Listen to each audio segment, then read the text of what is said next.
Welcome to the 4F, 4Fs with Jeff. Welcome back to the 4Fs podcast. Today I'm talking with Lorin Jeppsen, Air Force veteran, special warfare operator, leadership coach, and lifelong motorcycle enthusiast. We get into everything from mission day memories to combat training, near misses on the road, and how underneath all of it is Lorin's real story.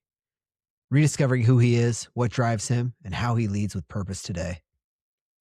It's a fun, honest, wide-ranging conversation with someone who's lived a lot of life and has the stories and the wisdom to show for it. Let's get into it. And as always, if you find yourself with no more F's left to give, I got you covered.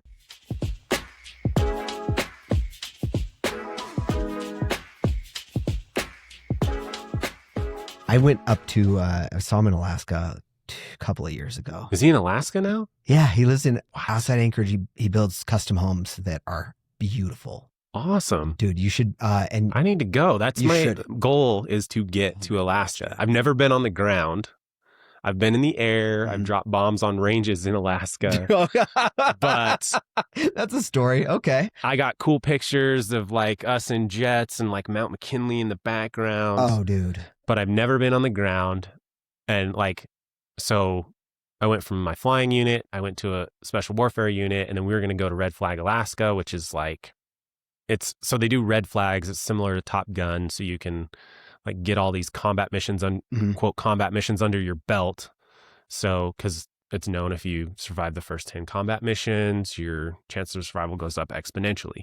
So that's the Air Force world, the red flag. But they also incorporate some of their special warfare stuff because we work, we are Air Force and we work closely with the aircraft. Okay. In close air support and dropping bombs. So then my unit was like, we're going to red flag. And I'm like, I'm finally going to make it. And they go, no, not you. You're going to an exercise in Indiana. Oh, dude. And I was like, oh, okay. And then we planned a whole trip. And then me and my buddies, we planned a whole trip to ride our motorcycles to Alaska, like to Prudhoe Bay, the furthest point. Like from like Seattle or wherever? We were going to, starting in Utah. My one buddy, he lives in South man. Carolina now, but we're all going to kind of start in Utah and ride all the way to Prudhoe Bay, Alaska. That's so furthest north road, like in Alaska.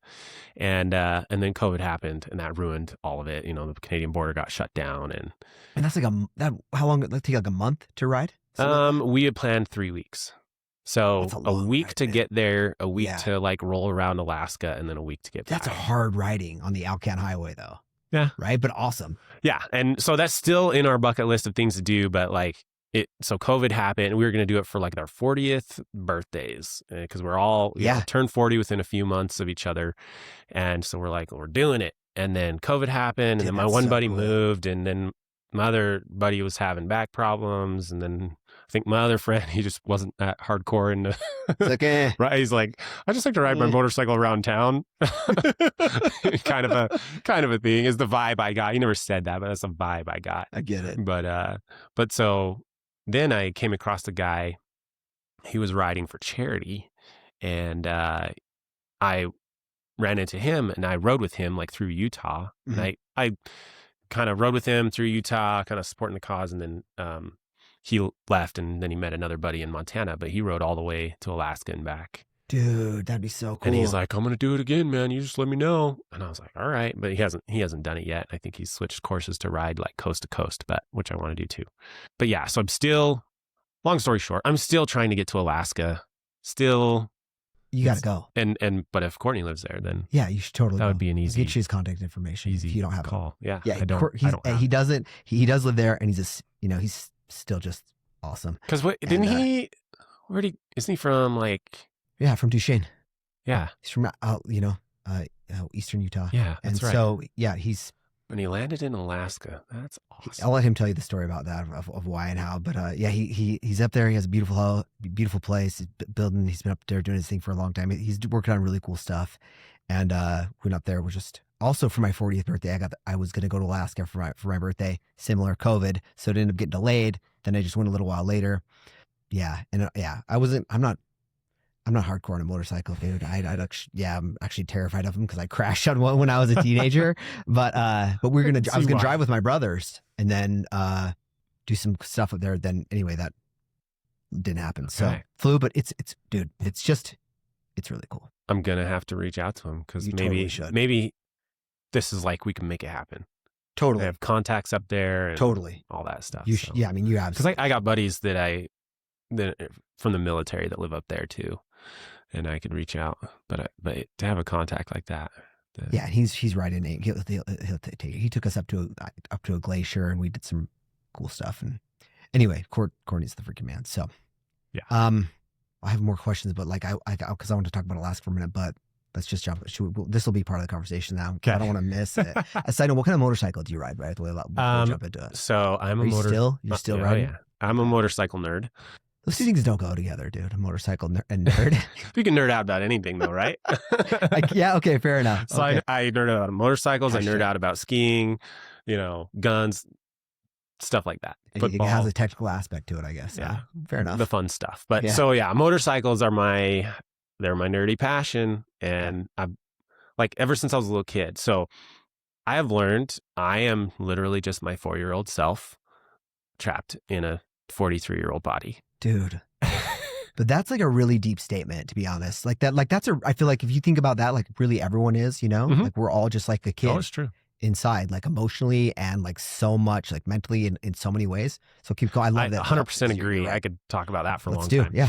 But yeah, so I literally am my own 4-year-old self. So a little while ago, my mom had saved a Christmas list. Okay. Speaking of Christmas coming up, I had a Christmas list of me from when I was 4. Okay. And it, all terrible writing and like backwards letters and all this stuff. Mm-hmm. But it literally said, I want a motorcycle.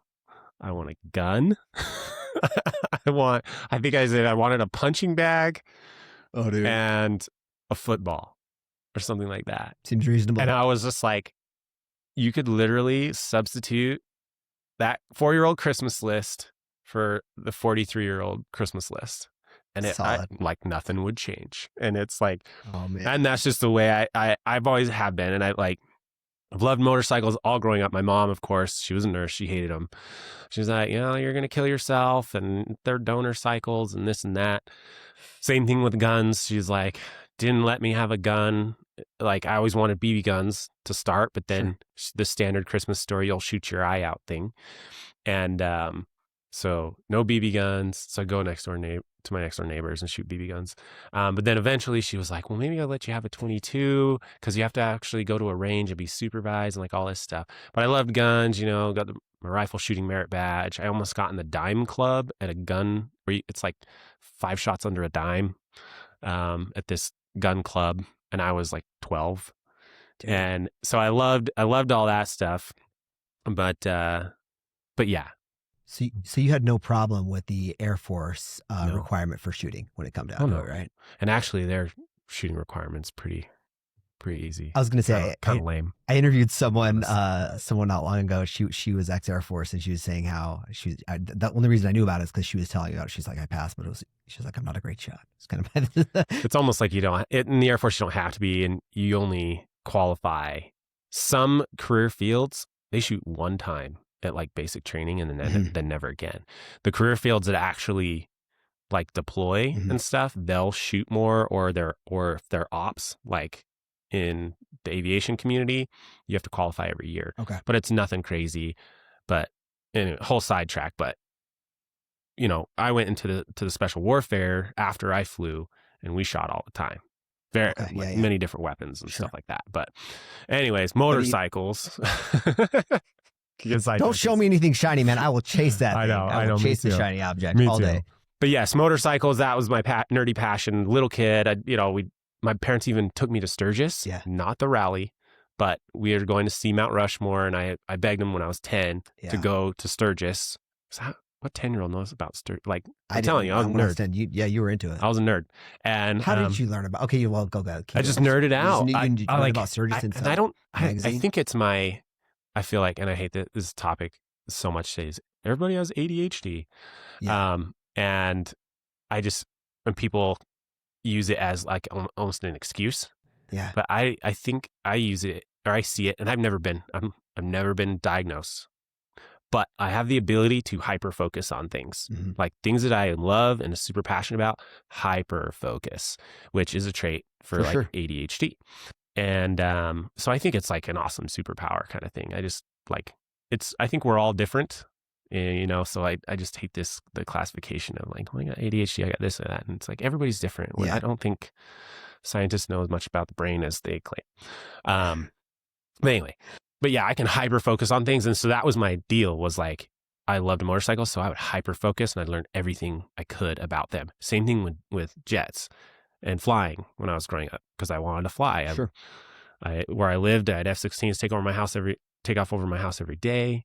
So That's I awesome. would like I had books and I would just read them and hyper focus. Same thing with like football. I loved football. I'm like an 8-year-old sitting in my basement by myself watching the Michigan Notre Dame game and just like obsessed. That's saying something too, because you grew up where? Here in Utah? Utah. Yeah. And so, I mean, Michigan, Notre Dame, like that wasn't like people, maybe you have to really, really like it and go out of your way to find it. It wasn't on local TV. Yeah. And it was like Saturday morning, ABC, you know, whatever, like the Michigan Notre Dame game. Cause everyone else is watching X-Men or whatever else is on Saturday morning. Cartoons. Yeah. You're like, and I'm Michigan, Notre Dame, let's see what's going on here. Cause honestly, back in the day, cause I'm a Utah football fan now, but back in the day, Utah football wasn't good. And so I was like, Michigan. But anyway, you were into it. That's cool. I could hyper focus on things. I'm still that way to this day. And so I just hyper focused on like motorcycles. And so I knew everything about them. Like, and I could tell what type of bike they were by the sound, by the headlight from like far away coming down the road, by the paint. I mean, just by the paint color, I can tell you what year it was based on the paint and like the engine and like all this nerdy stuff, right? Yeah, if you know the different hues of, you know, whatever color they're pushing out in a specific year, then that's serious. And then the little things that they changed on the bikes from year to year. And it was the same thing with jets and all that growing up. I could hear a sound of a jet and I'd be like, oh, yep, that's like an F-16 or I could see a faint outline in the air and people would be like, oh, and I'm like, no, it's not. It's this. And sure enough, it would roll around and that would be it. Cool. So nerdery, full on nerdery. But yeah, motorcycles. And I remember seeing motorcycles going to Sturgis when I was 10 out by Mount Rushmore, and just my face just plastered to the glass in the car and just obsessed. And so my parents took me to the Harley-Davidson Museum in Sturgis when I was 10. Was that awesome? And it was just so awesome. And then my whole goal was like, I want to go to the rally, but I'm not like a rally type of guy. Like motorcyclists, like go to bike nights and stuff. I just want to ride. I just want to put down miles. Sure. And so my goal is I'm going to go out early to Sturgis, ride all the cool rides before it gets too crowded, hit Main Street on day one of Sturgis, grab a t-shirt, say I was there, and then leave, because the rally scene's not my deal. But yeah, I was super nerd. And so as soon as I moved out of the house, it was, I didn't actually move out. So it was right after the mission. I turned 21. My mom's like, well, you're an adult, so.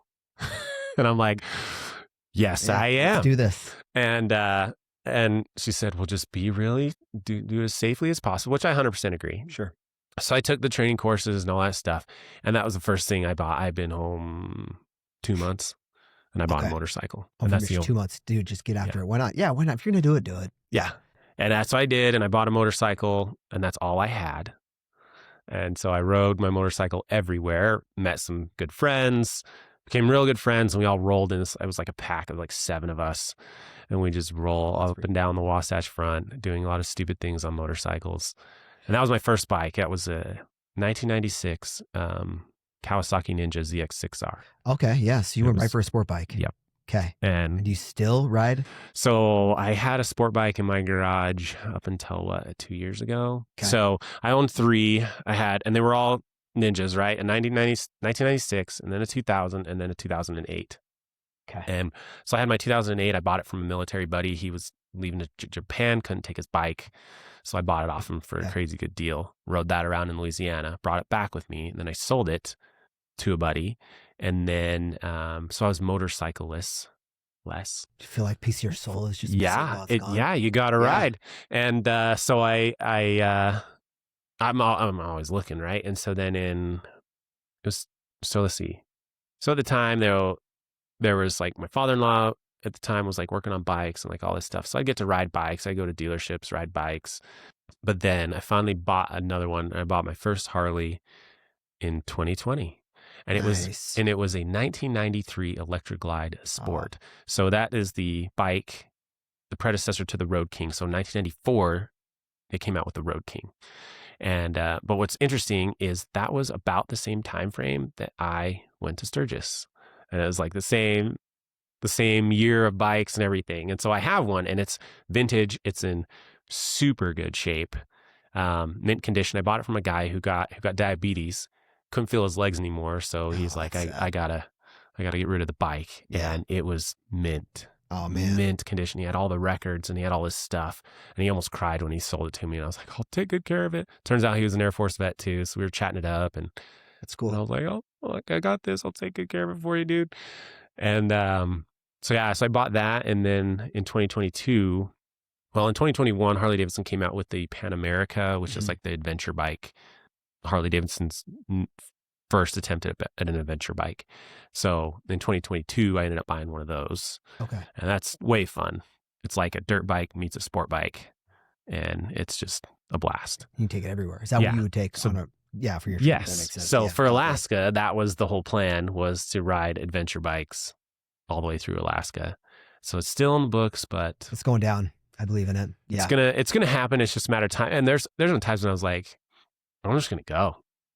And I was like, I'll do it by myself. Yeah, why not? And then my wife's like, okay. She's like, you do a lot of things, and I like rarely ever say anything or say no, but could you at least please go with somebody? So it's like safety in numbers kind of a thing. Probably wise. And I'm like, from her. all right. So I mean, there's a lot of barren miles between here and Anchorage or wherever you're going. Yeah. So, But and so I'm like, okay, I'll take somebody. So I just gotta, and I have another buddy who might do it. It's just find the time and then just doing it.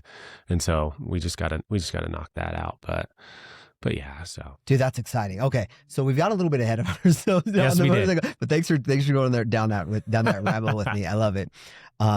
Okay, so we'll just edit this together, make it sound nice or whatever. But if we're able to click back a little bit, like let's actually start. So the podcast always starts the same way, which is where you're from. We skipped it, but it's okay. So if we're okay, let's go back to that. So Lorin, so where are you from, man? So I was born in Arizona. Okay. And then I was adopted. Okay. And how old were you when you were adopted? 2 weeks. 2 weeks. Okay. 2 weeks old. And so then, of course, we lived in Orem at the time. Lived in Orem. I think my dad was finishing his doctorate degree at the time. So he went to BYU. We lived in Orem. And then he was doing some, I guess, postdoctorate work in Tennessee. So we moved to Tennessee. So I was in Tennessee like for 3 and 4 years old. Okay. Somewhere in that time frame. I remember it just a little bit. And then we moved back and we lived in Layton. Okay. And then we were in that house for like 2 years, and then moved just from kind of north Layton to southwest Layton area. And that's where my parents still live to this day. So they moved there when I was 7. And that's where I grew up. I, went to Layton High, did all that. I went to Snow College there, played a little football, didn't really go to school. There's not a lot of time. You're, doing everything else you got going on, dude. Turns out you actually have to go to class and stuff.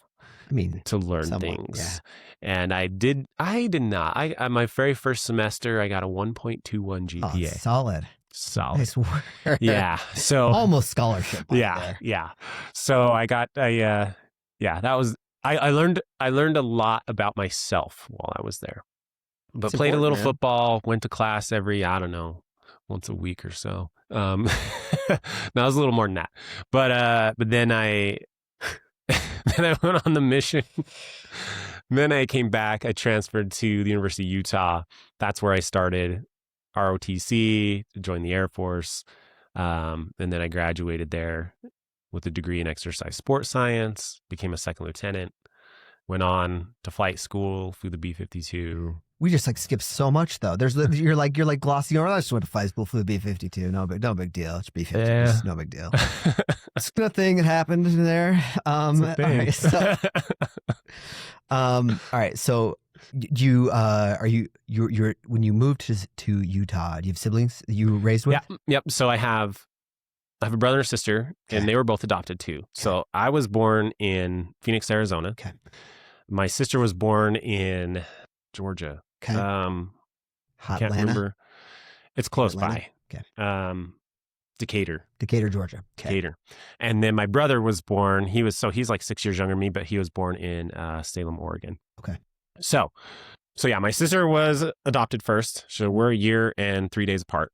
And then I came along, and then my brother came along 6 years later. So we are all half Black with white parents. We both have white like birth moms and Black birth dads. Okay. So we look similar. But totally different from your parents. Similar. But then, yeah, you got like 3 little Black kids basically running around with 2 nerdy white parents in Utah. Oh, that's funny. So our growing up was...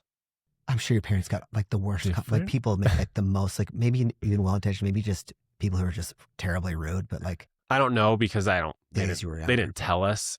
And of course, half the time we're oblivious little kids. We're just little kids running around doing our thing. Motorcycles and football and whatever else. I'm just like, when's the next Michigan game on?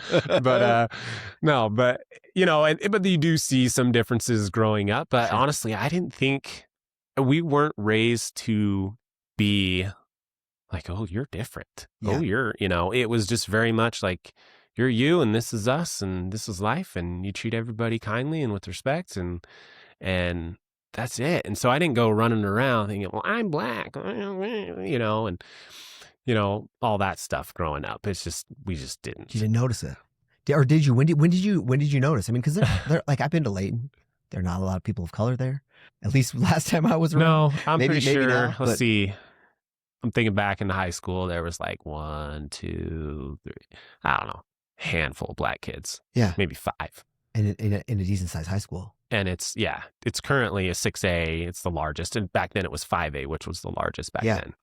I think I graduated with like 650 kids. So that's a real small, your percentage of percent at that point. Yeah. So you're like 1,800 people in a school-ish and like 5 Black kids. But I didn't, again, I wasn't raised like that. I didn't look and think, oh, you're different. Oh, you're, or I'm different. Or it was just, I didn't think about it at all. Life. Like we never did. We really never did. And it was just like, and so then someone would call you Black and you'd be like, yeah, well, I guess, like it just wasn't a thing. We weren't raised that way. We weren't raised to, like we weren't raised like that with a victimhood mentality, of like something's wrong with you because you're Black or this or that, or you should be a victim. It was just, you just do your thing and you're you and you work hard and that's the way it was. So, sure, you catch things as you're growing up. Sure. Kids call you names, kids say, different things, but I mean, that happens to all kids. Kids are savage, dude. Kids are mean. And they're mean when something's different. Yeah, that's true. I mean, it's just same with adults. Yes. Because we're just kids trapped in big bodies. Unfortunately, and people haven't matured emotionally, but it's like people are scared of things they don't know. Mm-hmm. And so they like put a label to it, something that's makes it easier for them to, digest, if you will. And like, oh, that's, wow, whatever. And so, you see kids doing that and whatever. Sure, I got in a fight over it in like 6th grade. Beat a kid up. That's a whole nother, But at the same time, like, it wasn't like this super common, like awkward every time I walk out my door. I'm like, I'm the only Black person. No. It wasn't like that. No, nice. Not at all. So it was pretty chill. Good upbringing, like, had fun. We're growing up in white suburbia Utah, did all the normal things that kids do, played sports, school, all that stuff. My parents were so hardcore about school. Really? Like, yeah. So, I mean, you mentioned your dad was doing was postdoc work. So yeah, so he has multiple degrees. I think I'd always be like, I don't even know what my dad does. But I think he has a degree in chemistry, another degree in botany, another one in toxicology, and I think his doctorate was in biochemistry. Wow. So he's straight nerd. You're talking nerd. He's committed to school. Yeah. And then he also he teaches himself languages just for fun. And no, I'm not talking like Spanish. It's like the hard ones, Arabic, Chinese, Hebrew, things like that, and he just loves it. And so that's cool. Yeah. And then my mom, she was valedictorian of her class at BYU. Oh my gosh. She had a full ride scholarship there, valedictorian of her class, was a nurse, like all this stuff. So school was very important. Yes. And my mom was a little more hardcore than my dad because my mom had never had less than an A in her entire life. And my dad, of course, he'd been through all these different programs and he'd got a few B's and C's. And so he understood a little bit. And, but my mom, that's the most important thing in your entire life. And she loved that 1.9 report card that came home from our 1.21. 1.21, sorry. The 1.21. And she said, we're not paying for that crap. And so I had to pay them back. And yeah. That's a good lesson to learn, though. Oh, man. When I say I learned a lot about myself that year at Snow College, I learned a lot about myself and life in general. Totally. I didn't learn anything about school, right? I got a D in Spanish. I didn't learn any Spanish. Turns out you have to actually go again to learn stuff. I failed almost all my classes. I think I passed 2 of them, maybe. I don't know. Yeah. But I left Snow College after an entire year. I think I left with 25 credit hours that could transfer out of full credit stuff. Wow. But I learned that I learned gratitude. I learned to not take things for granted. Because all growing up, my parents were like, oh, we're going to pay for your college. We're going to pay for your college. That's what my parents did for me. I'm like, your parents did for you. You were on scholarship. What are you talking about? Of course, they probably, pay for housing and stuff. But they were like, we're going to pay for your college. We're going to pay for your college. So honestly, all growing up, I didn't take it seriously. Yeah. Because I was told my whole life, my parents were just going to pay for it. And so to this day, my mom's like, blows me away. Why didn't you take it seriously? I don't know what, and, I'm just like, well, I just didn't. Yeah. I didn't have the same mentality. All I cared about at that point, especially in high school, was sports. I just wanted to play sports. I wanted to play football. That was the goal in life. That was one of the goals I set as an 8-year-old. I had a bucket list, and that was one of my goals. My bucket list went right along with my Christmas list from 4, and it literally was play college football, get a truck, get a motorcycle, and I think it was get a gun. Okay. And I think so it lined up completed now. Almost completely. Yeah, I knocked all that out. Nice. I started a new bucket list. But so I was still going off my bucket list, and I'm like, I just want to play college football. That's what I want to do. I modeled my game after Charles Woodson, right? Heisman Trophy winner back in the day at Michigan. Defensive back, kind of do-it-all athlete. And so I would look at his stats and his numbers and be like, okay, his 40 time is this, his bench press is this and this and that. And I would just work to those so I could be better than him. And so that's all I was focused on. And now high school was easy. I still graduated with on the honor roll. Nice. Partly because my mom would never let me go anywhere. She's checking that homework, man. Oh making sure it's done. Even when I was a senior, that's a whole nother story, but I had to fight to even leave the house on a weeknight as a senior in high school. My mom was like, you do not go anywhere. You do your homework, and if your homework's done, you do extra studying. Kind of like what she did probably. So, but that wasn't me. So I was just obsessed with football and I wanted to play. And so I did well enough that, I graduated on the honor roll, but I didn't, back then, it's not like it is now where there's no social media. There's no you can tweet the coaches and videos and all this stuff. It was you got your VHS, from the coach, and you tried to record your best games and then you'd send them out, whatever. I failed at that. And so I went to Snow College, but my parents were telling me they'd pay for it. So I did. And then I failed a bunch and learned a lot, but I had to pay them back. But then the next semester I did good. I got a 3.0. Nice. So I didn't have Turn to. it around? I turned it around. That's a big change. I mean, like, that's just a really big change. That's like a mental change. That's a huge momentum shift to be able to go from to be able to make that pivot. Yeah. That's a lot because you get into like, right, you get into like a rhythm. You have your friends, you have your things that you do on every different nights of the week. You have whatever your social groups going on and your other kind of like, there's like a rhythm to it. And so then you got to, okay, well, I'm going to make a change, and that impacts so many other things. That's a big shift. Yeah. All right. Yeah, I think so. That's cool, man. You turn it around. I turned it around. I love it. And then, I transferred to the U after the mission. Okay. And I wasn't like a stellar student. Stellar, yeah. Yeah. But I still, like, whenever it would snow. So what's one of my other nerderies, passions is skiing and snowboarding. And so whenever it would snow, my friends would like text me, just be like, dude, it's dumping up here. And I'd be like, cool. Close my books and I get up and walk right out of class and I go get fresh turns. But so you could always tell my grades would dip a little bit in the winter. There's a correlation between There was that definitely snowfall at the top of Big Cottonwood Canyon. Definitely a correlation. And then my grades would dip a little bit, but then they come back up. But I still ended up graduating with like a 3.2 solid cumulative. And that's digging out of a hole of 1.21. Yeah. So I will say for the kids listening, like, don't. Like, if you start out bad, it's harder to dig out of that hole than if you have like good and then maybe one bad semester. But truth, man, when you start in the hole, it's a grind to get out of that hole. And so it took me a while. And then I think my first 4.0 was in college. Whoa. That's, man, look, at any university or even in high school, getting a 4.0 in any semester, that's exceptional. That's really, really hard.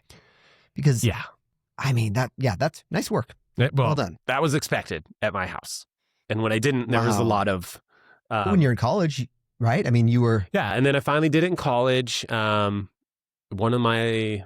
I don't know, it was my junior or senior year, and I finally pulled off a 4.0, and I was super stoked. That's freaking awesome, man. But then I carried that into like graduate work and stuff. So I was rocking a cumulative 4.0 in my first graduate program up until almost the end. And then I ended up getting a B. But I was rocking a cumulative 4.0. But I was also going through that graduate program while I was in the Air Force at the same time. So different mentalities then. I wasn't a punk, like college kid just wanting to play football. I was, disciplined, military, had a family, had things, So different mentality. So I learned a lot. Okay. What, you played football, so what was your position? So I was a defensive back. Okay. It was, it was a good time. But it's short-lived. I mean, that was fun though. Yeah. Yeah, it was a good time. I walked on there. I didn't have any offers or anything because I didn't know what I was doing. Right.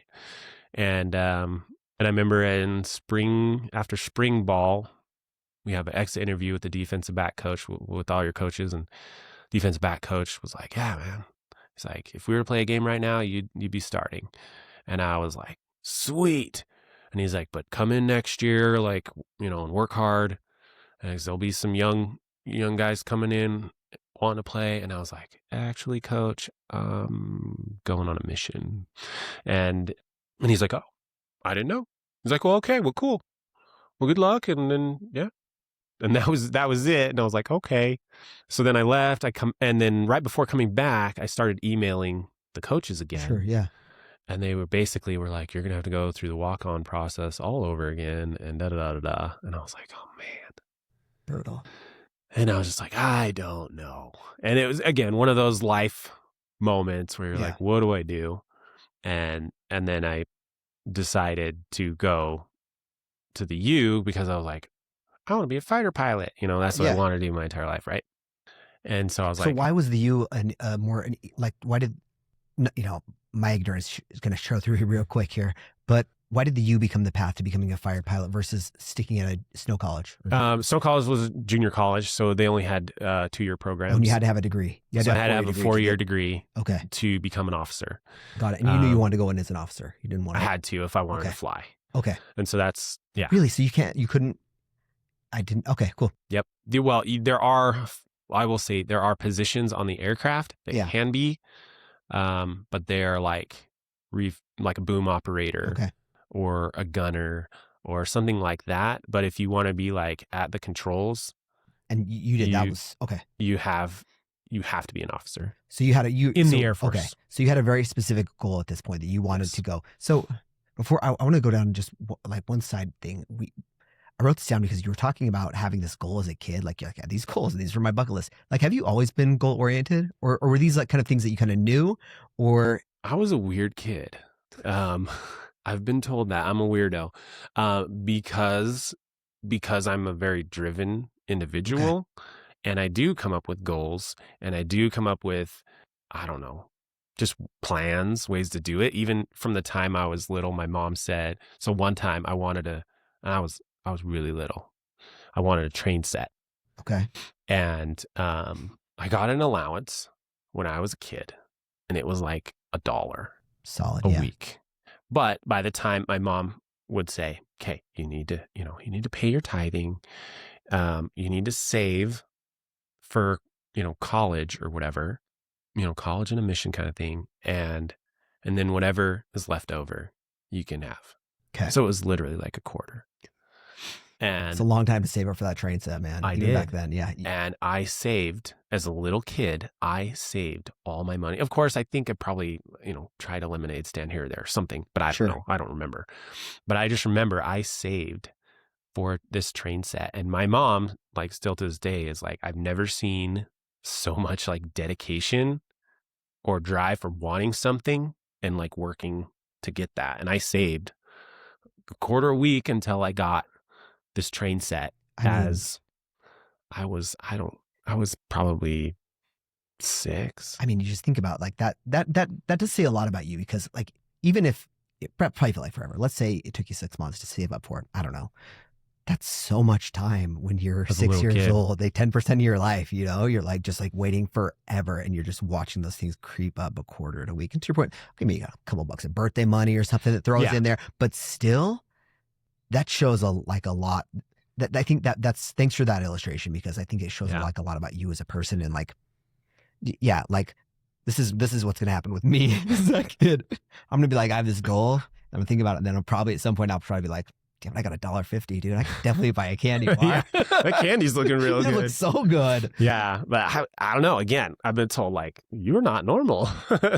Even as an adult, people are like, that's not normal to be like that disciplined and driven. And like, I don't know. I just figured I just did that as a kid. Like when I was 8 years old, my bucket list. And I just was like. So this was an actual list. You definitely had like your list of like, these are the things I'm going to do. I was like, this is my bucket list and this is what I'm going to do. And I was like, I wanted a Toyota Tacoma truck. You knew exactly what it was. I knew exactly the truck I wanted. and then I said, I wanted a motorcycle. Okay. And at that time it was more of, well, it morphed. I just wanted a motorcycle. And I've always been like, I loved Harley Davidson, just, I don't know, the sound, the feel, the coolness, I don't know. Yeah, but then, of course, when I became a teenager, leaned more toward like a sport bike. Okay, yeah. But I got a sport bike. And then I had play college football, and then I got there, in this roundabout way. And I experienced, playing at that college level. But then I also pivoted at that point to hit my last goal, which was I wanted to fly jets in the Air Force. And so I took that. I was like, okay, so I hit that, and then I pivoted, and I'll now go to that. But I did that when I was 8 years old, and I always did stuff like that where it was just like you just put in the time and the come up with a plan and then just be consistent and focused on that. I did that. I remember one day, I think I was 14, and I skateboarded at that time. And I was just like, I want to, get my ollie like bigger. Yeah. Right. And so I went out there. I remember it was like a Sunday afternoon, and I just got my skateboard and I just went out to the sidewalk, and I just sat there and I ollied in place for, I don't know, an hour That's a lot of ollies, man. Yeah. And by the time I finished, I could ollie a solid, like, I don't know, 1.5 2 feet in the air. Nice. Just like a standing, just like ollie. And it was just because it's like, I'm not leaving until I do this. And I just like did it over and over and over and was consistent. And of course, like, kind of like, okay, that didn't work, and just kind of tweaked it. And then it was just like, And now I'm just like ollieing like it's nothing. And it was like, and I don't know, that's my weird, hyper-focus driven mentality. When you were saying you're weird or like not normal, it's interesting that I had this thought. I don't know exactly if there's anything to it, but my thought is, as kids, we ultimately want to be like just like everyone else, right? Every kid just want to be like everybody else. We want to just fit in, be normal. Use the word like you're using. But the things that we want as adults, let me rephrase it. So you're talking about being not normal or weird, and I think, a lot of people wouldn't like to think about this. Well, a little bit weird. I don't know, but ultimately the things that we kind of want to achieve in our life, like almost all require dedication. Mm-hmm. And so I just was thinking about how you're saying that, like that. Ultimately, I think that you're right, and that's a fairly unique attribute in it to be able to set goals at a young age. But then I'm thinking of it like, well, you know what? But actually, that's also like an attribute that, looking back, like I think that most people would really like to have. I think it's quite admirable that you can look back and see that in yourself.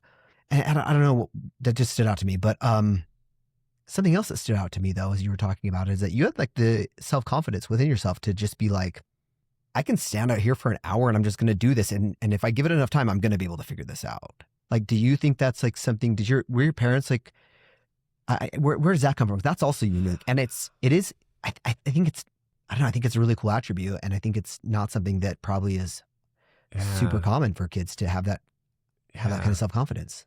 I don't know if my parents instilled that a whole lot. I mean, we have this whole weird dynamic with our family. It's the ultimate like petri dish or testing ground of nature versus nurture. Yeah. Being adopted and from different places, and then all raised in the same family, but then all going our separate ways and like all this stuff. So I don't know if that was kind of instilled in me in some roundabout way, because it was all academics. Sure. For my parents was academics is the most important thing in life, period. Even like sports are silly. Oh, really? Okay. Oh yeah. They supported me in that they would pay for my sports and drive me to practice to an extent. But if anything got in the way of academics, like academics is how you are successful in life, period. Nothing else matters. Yeah. And so I don't know if maybe some of that creeped into like how to be successful is like working real hard at this thing. I don't know if that creeped in. That's not what I was thinking at that time. It was literally just like, it was my hyper focus that I'm just like, I'm just going to do this. And if I do it enough, like I'll get it. And I would see that, and then I see progress, and then it like drives me even more, and it was a lot in sports. Like, don't get me wrong. Like I'm a little more, I love learning now. Back then I was like, I don't care. I was like, I just want sports. But the things that I was good at physically, like I pushed that and I excelled at that, and I worked at that. And then it would be like, oh, I'm really good at this. And then I keep going, but it all revolved around sports, mainly the physical, not academic or intellectual. Because I'd get a good grade and I'd just be like, meh. It wasn't that wasn't the thing that kept you. It wasn't like, oh, well, I got an A. I want to, now I want to be an honor roll or AP or whatever. You're just like, okay, that's fine. I passed that bar, but this other stuff, I want to push that bar. I want to go where I want to go. I had an interesting outlook on school and teachers. Okay. What is that? That teachers are there to, and this is a bad mentality to have, but teachers are there to try and get me to fail. And they are standing between me and getting a grade and getting out of this class. And that was the mentality I had clear through college. Really? Okay. Like they were like, it was like opposition there. In my mind, it was complete opposition. They were not there to teach me. They were there to try and fail me. Wow. And I was trying to, fight against them to pass the class. It wasn't like they were here. So I just had a different aspect. Teachers were not my friends. They were the enemy. I get that though. I would have people who like, I'm friends with teacher. I never understood that as a kid. Yeah. How can you no, because I had that clear through college. I remember being, in the military, and people were like, oh yeah, my professor, I loved him. And like this counselor and that. And I'm like, I have never met a useful counselor in my entire life. all through from high school through several graduate programs. In my mind, those counselors are useless. I have never met a useful one. Well, that's funny. And I'm sorry to anybody that's a counselor in school or anything like that, but that was my experience. Yeah. They all caused problems for me. And then same thing with teachers was just, you are in my way. Like, get out of my way. Let me get this grade. Don't be like trying to give me all this crazy hard stuff. Because, you know, college, a lot of my college courses, it was like, there's a big fat book. Read the first 15 chapters. There's a test on Friday. Yeah. And you're like, what am I supposed to learn? I have no idea. And then they wouldn't tell you, you know, but then you get to the Air Force. I was shocked because they would be like, this is exactly what you need to learn. Yeah. And I'm like, this isn't like some guessing game like the rest of college or whatever that you have to, but I studied all these chapters, there's quizzes and there's nothing on it, you know, where they'd be like, no, this is exactly what you need to learn. And I was like, man, okay, I could do this Air Force thing. Yeah. Like, you know, but it was. Then you take the first test and you're like, this is exactly what they said it would be. Oh, man. And I'm like, I can do this. And so then I actually really excelled. And I didn't have that mentality in the Air Force. Like once I got in, and I excelled. So you go through flight training, and then you go into like your formal training unit. You get assigned an aircraft, you go through your formal training unit, and I was like top of everything. I had top academic performer coming out of the B-52 formal training unit. Like I was top of my everything, because they're telling you what to do. They tell you what to learn to be successful. And you're like, this is exactly what you need to learn. Not, here's a 500-page book, read it all. Test is on Friday. And so I couldn't stand that. So that was my mentality with school. It was not necessarily a good one, but it's worked. So before you went, so when you showed up, what did you end up studying there, by the way? At the U? Yeah. Exercise sports science. Okay. Because that was the only, at the time I was like, I need a degree that I could pass. Yeah. Because I know myself with Sure. academics, and I know if I don't like it, like it's not going to work well Yeah. for me. Because in the Air Force, they're very like engineer or meteorology or, you know, something like that. And then they give scholarships for that. They don't give scholarships for exercise sports science. So I paid my way through my entire undergrad. Your folks. So after you had this experience where they get the 1 point whatever, they're like, you're cut off with school, or did they? So I paid them back for that semester. The next semester I got a 3.0. They paid for that one. Then I went on the mission, came back. I think they paid for 1 or 2 more semesters. And then after that, I was pretty much on my own. Okay. I also got married a little while later, and I just through grants and working 2 and 3 jobs all through college is how I just paid for all school. What kind of jobs were you working? I worked at the ski resort, worked at Brighton. Shout out Brighton Ski and Snowboard School. There you go. I worked there. I worked anything to do with, again, nerdery, anything to do with ski and snowboarding. Okay. So I worked at a rental shop. I worked at a manufacturer actually for a while. What kind of manufacturer? So Volet. Oh, the ski company? Mm-hmm. Oh, that's cool. It was for a minute. What were you doing there? So they hired me and told me that I could be making like the split boards and skis. And I was like, rad. That'd be cool, yeah. And then they stuck me in a different corner of the shop making like shovels and other stupid things. And I was when you're making shovels, you're not like, but you're not like you are you're just like you are metal stamping. Yeah. You are stamping out the shovel, and then you are connecting those fast things. And so I was doing that. I was like putting other, backcountry kits and things like that together. And I was like, I'd go talk to them and be like, I really want to, you told me I could build a split board, build split boards and touring skis. Cause that's their main thing, right? Backcountry stuff. And, they're like, oh yeah. And then they go and hire a guy and put him in the shop. So you're like, and I was like, what's up? I thought you were going to let me do that. That was your guy. Yeah. Oh yeah. Turns out, and we ended up actually, a lot of us ended up quitting and going when ski season started. So this was during the summer. Oh, yeah. We ended up quitting and going back to Brighton. And then I ran into the dude that they hired, and I was like, weren't you at Belay? Like, what's going on? And he was like, oh yeah, blah, blah, blah. And it just wasn't wasn't the best place Sure. to work. And so Yeah. we all quit and we ended up back at Brighton. But Okay. any type of ski or snowboard thing, that's what I did. Okay. Like I worked all through college. Well, I did work for Delta for a while, just because again, flying stuff. But the way they worked their rotations and stuff, I needed a certain class, and I wasn't gonna be able to take that class and continue to work there because of the schedule that I had dropped, because they have rotating schedules and stuff. So I only worked there for a short period. I also worked at the airport pushing those people in wheelchairs and driving those carts around. I did that for a while, but most of it was, in the ski and snowboard world. And then my wife worked full time. Well, she did some school, but then we got to a point where she's like, well, let's just finish you up. She paused for a couple semesters. I finished. We went on active duty, and then she finished her last semester, which was cool because she got scholarships for being like a veteran military spouse and stuff like that. So that was really cool. So then she just finished like the first year we went on active duty, and she finished, and so it was. So glad she went back. That's cool. But yeah. So when you're at the U and you're studying exercise sports science, when do you start having at what point did you decide, okay, now it's time to work on the remaining bucket list item of flying an airplane? That was like at the end of my mission. Okay.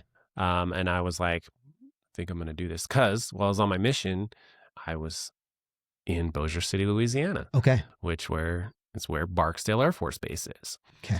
And the 4-star general there at the time, he was a member, and he was awesome. He'd take us around and bring us on base and feed us good and all this stuff. So that was a good, I look back and I think I was supposed to be in that area and meet him and have that experience. What's the guy's name, by the way? It was General Carlson. Carlson. Okay.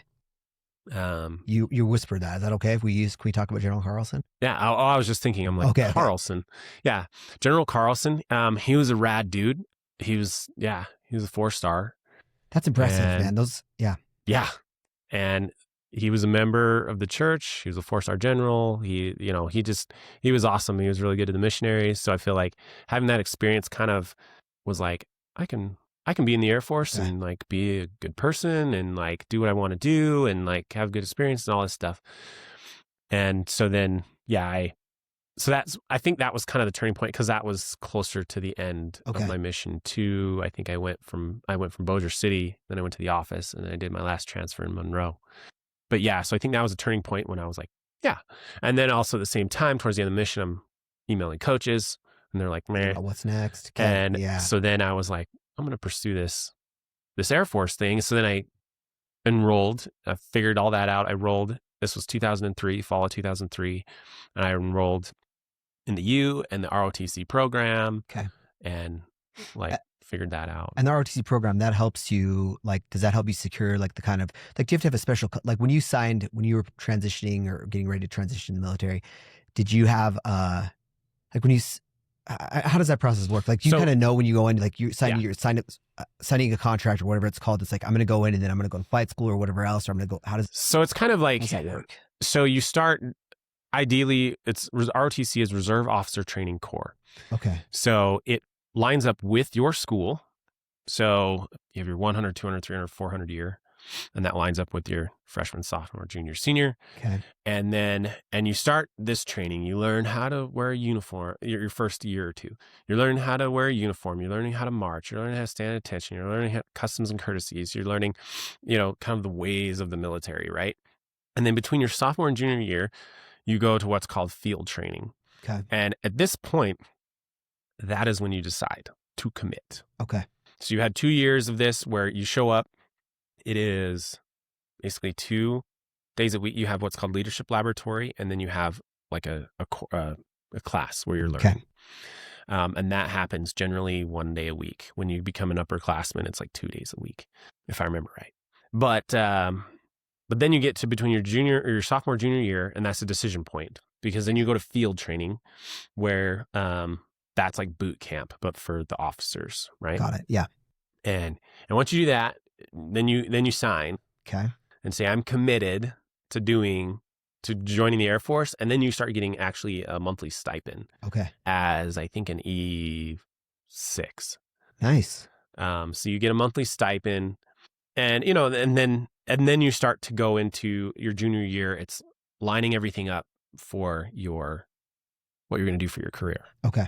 So you got to make sure if you're going to fly, you got to make sure you have all those tests done in the way you want, because there's like a stick and rudder test, there's different academic tests, things like that, that you line up, and then you submit that between your junior and senior year. Okay. And then that's when it's like you figure out your job. Okay. Whether it's like, oh, you're going to pilot training, you're going to weapons systems officer training, you're going to be a maintenance officer, you're going to be, whatever. And then you get that, and then you finish out your senior year, and then you commission, and you commission literally like within days of graduating. Okay. So I didn't go to my graduation ceremony. I did my commissioning ceremony. I counted that instead. And so it's when you pin on your second lieutenant bars. Got it. You could see me thinking in my mind, what's the difference? Yeah, sorry. So thank you. I will try not to No. throw around too much military slang. Yeah, I would have asked eventually, so I appreciate you catching it though. So it's that time period. So then for me, it was May 3rd. That's a pivotal date. You hit that. You knew immediately, May 3rd. Yep. Like so. May 3rd. Okay. Of 2008. Wow. And it was pretty cool. You pin on, we had a Medal of Honor recipient speak. Oh, wow. Colonel Bernard Fisher. He was a Medal of Honor winner in Vietnam. And so he spoke. He was local here. I think he's since passed away, but he's local here in Utah. And he spoke. You do the thing. You pin on. You do the oath of an officer, and then you're an Air Force officer. Wow. And then by then you already have orders, because they've been working it like during that last part of your senior year. 2 year. This is it's been effectively 2 years, give or take, from when you signed, 2 school years from when you signed your first contract agreeing that this is what you're doing. This is what you're doing. And then between that junior senior year, that's when you get the job. Okay. And then the senior year, on top of like you're finishing up all the leadership learning and all that stuff, they all start doing the paperwork behind the scenes of where you're going and what you're doing. So you literally have orders the day you pin on. And mine was, you need to be in San Antonio in 6 days. That's fast, man. And so I mean, we knew a little bit beforehand, but it was like I knew I was commissioning, and then by May 9th was my report date in San Antonio at flight training. Wow. And so we got, and this is brand new. This is me and my wife. We don't know what we're doing.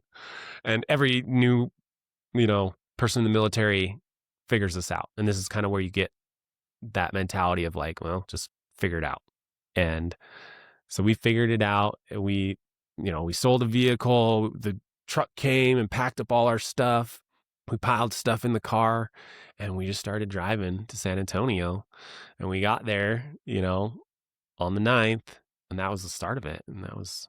And so what's the base in San Antonio again? What's it called? We're at Randolph. At Randolph? There's a lot of bases, but we're at Randolph. So you're at Randolph, and you go there. And how long were you at Randolph? And this is where this is your orders, but is this for your first basic training? So no, this is flight training. Flight training. So when do you go through a regular basic training, or do you? So that was our basic training, was that year between our sophomore and junior year. Oh, I see. Okay. So that's like our basic training for officers. So it'd have been a minute then, since you'd gone through all of that. Mm-hmm. Wow. Okay. Yeah, but you don't forget.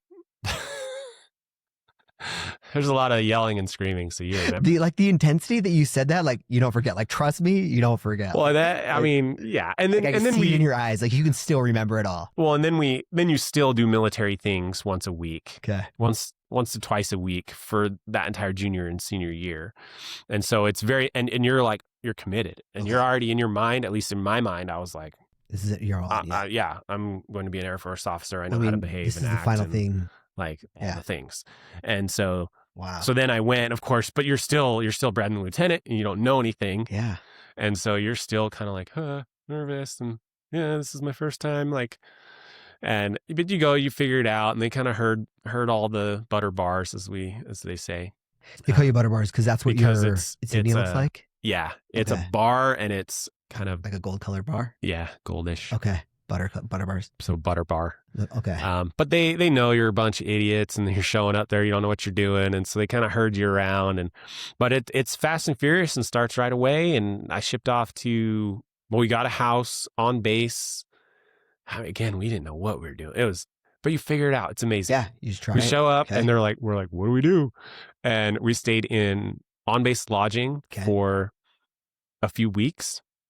And then they got us a townhouse on base, and that was a dump. There was water bugs, so little cockroaches in the basement. There was like huge cracks in the walls, and they would say, "Oh, you got to sign this, so you basically can't come back and sue because there's asbestos and lead paint, and you're probably going to get cancer later." Wow. And then after we left, they actually tore down those buildings. But you can't build anything there because of they tested the soil and it's hazardous and all that stuff. So yeah, that was that was a good, nice place to start the things first off. place I lived in the Air Force. And but yeah, we got there and we stayed in the lodging, and then they got us in this house, and then our stuff showed up. Okay. For the first while, there wasn't stuff. No stuff. Right? We bought a bed while we were there, and we had a card table with chairs, and we bought a little 13-inch TV. Nice. And that was what we had until they delivered our furniture, which as military people know, it can take a while depending. Yeah. So that's what we had.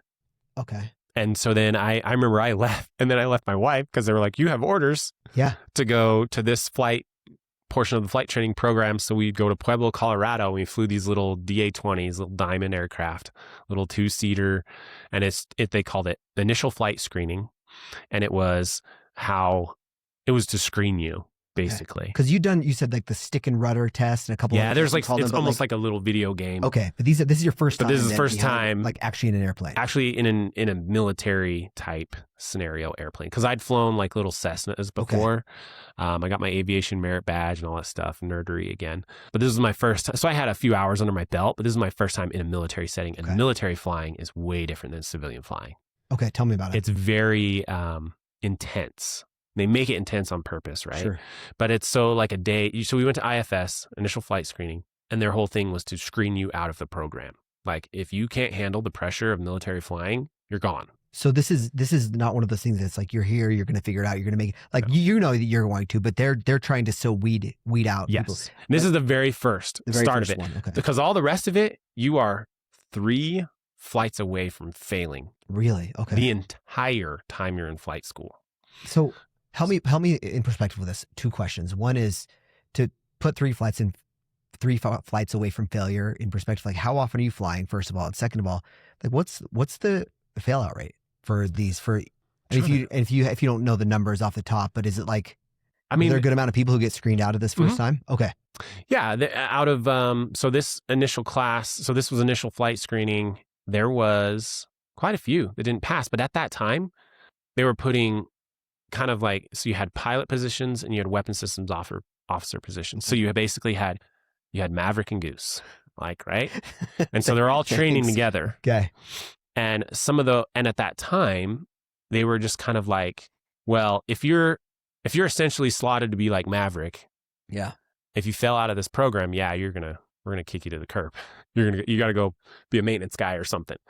But if you are like the Goose guy, if you fail this program, we'll still let you be Goose. Okay. So there was a lot of that mentality there of like the dudes that were like Goose, and so they just didn't give a crap, and a lot of them failed. But I was just like, this is what I've always wanted to do. This is my opportunity to fly. And so I took it serious. And but it was like the days were long, man. Like you would wake up at like 4 a.m. You would study. You'd have what's called stand up at like 5 a.m. And that's when you stand up. You literally have to stand at attention, and they give you a scenario where, something bad is happening, and you have to stand there and you have to recite verbatim what to do.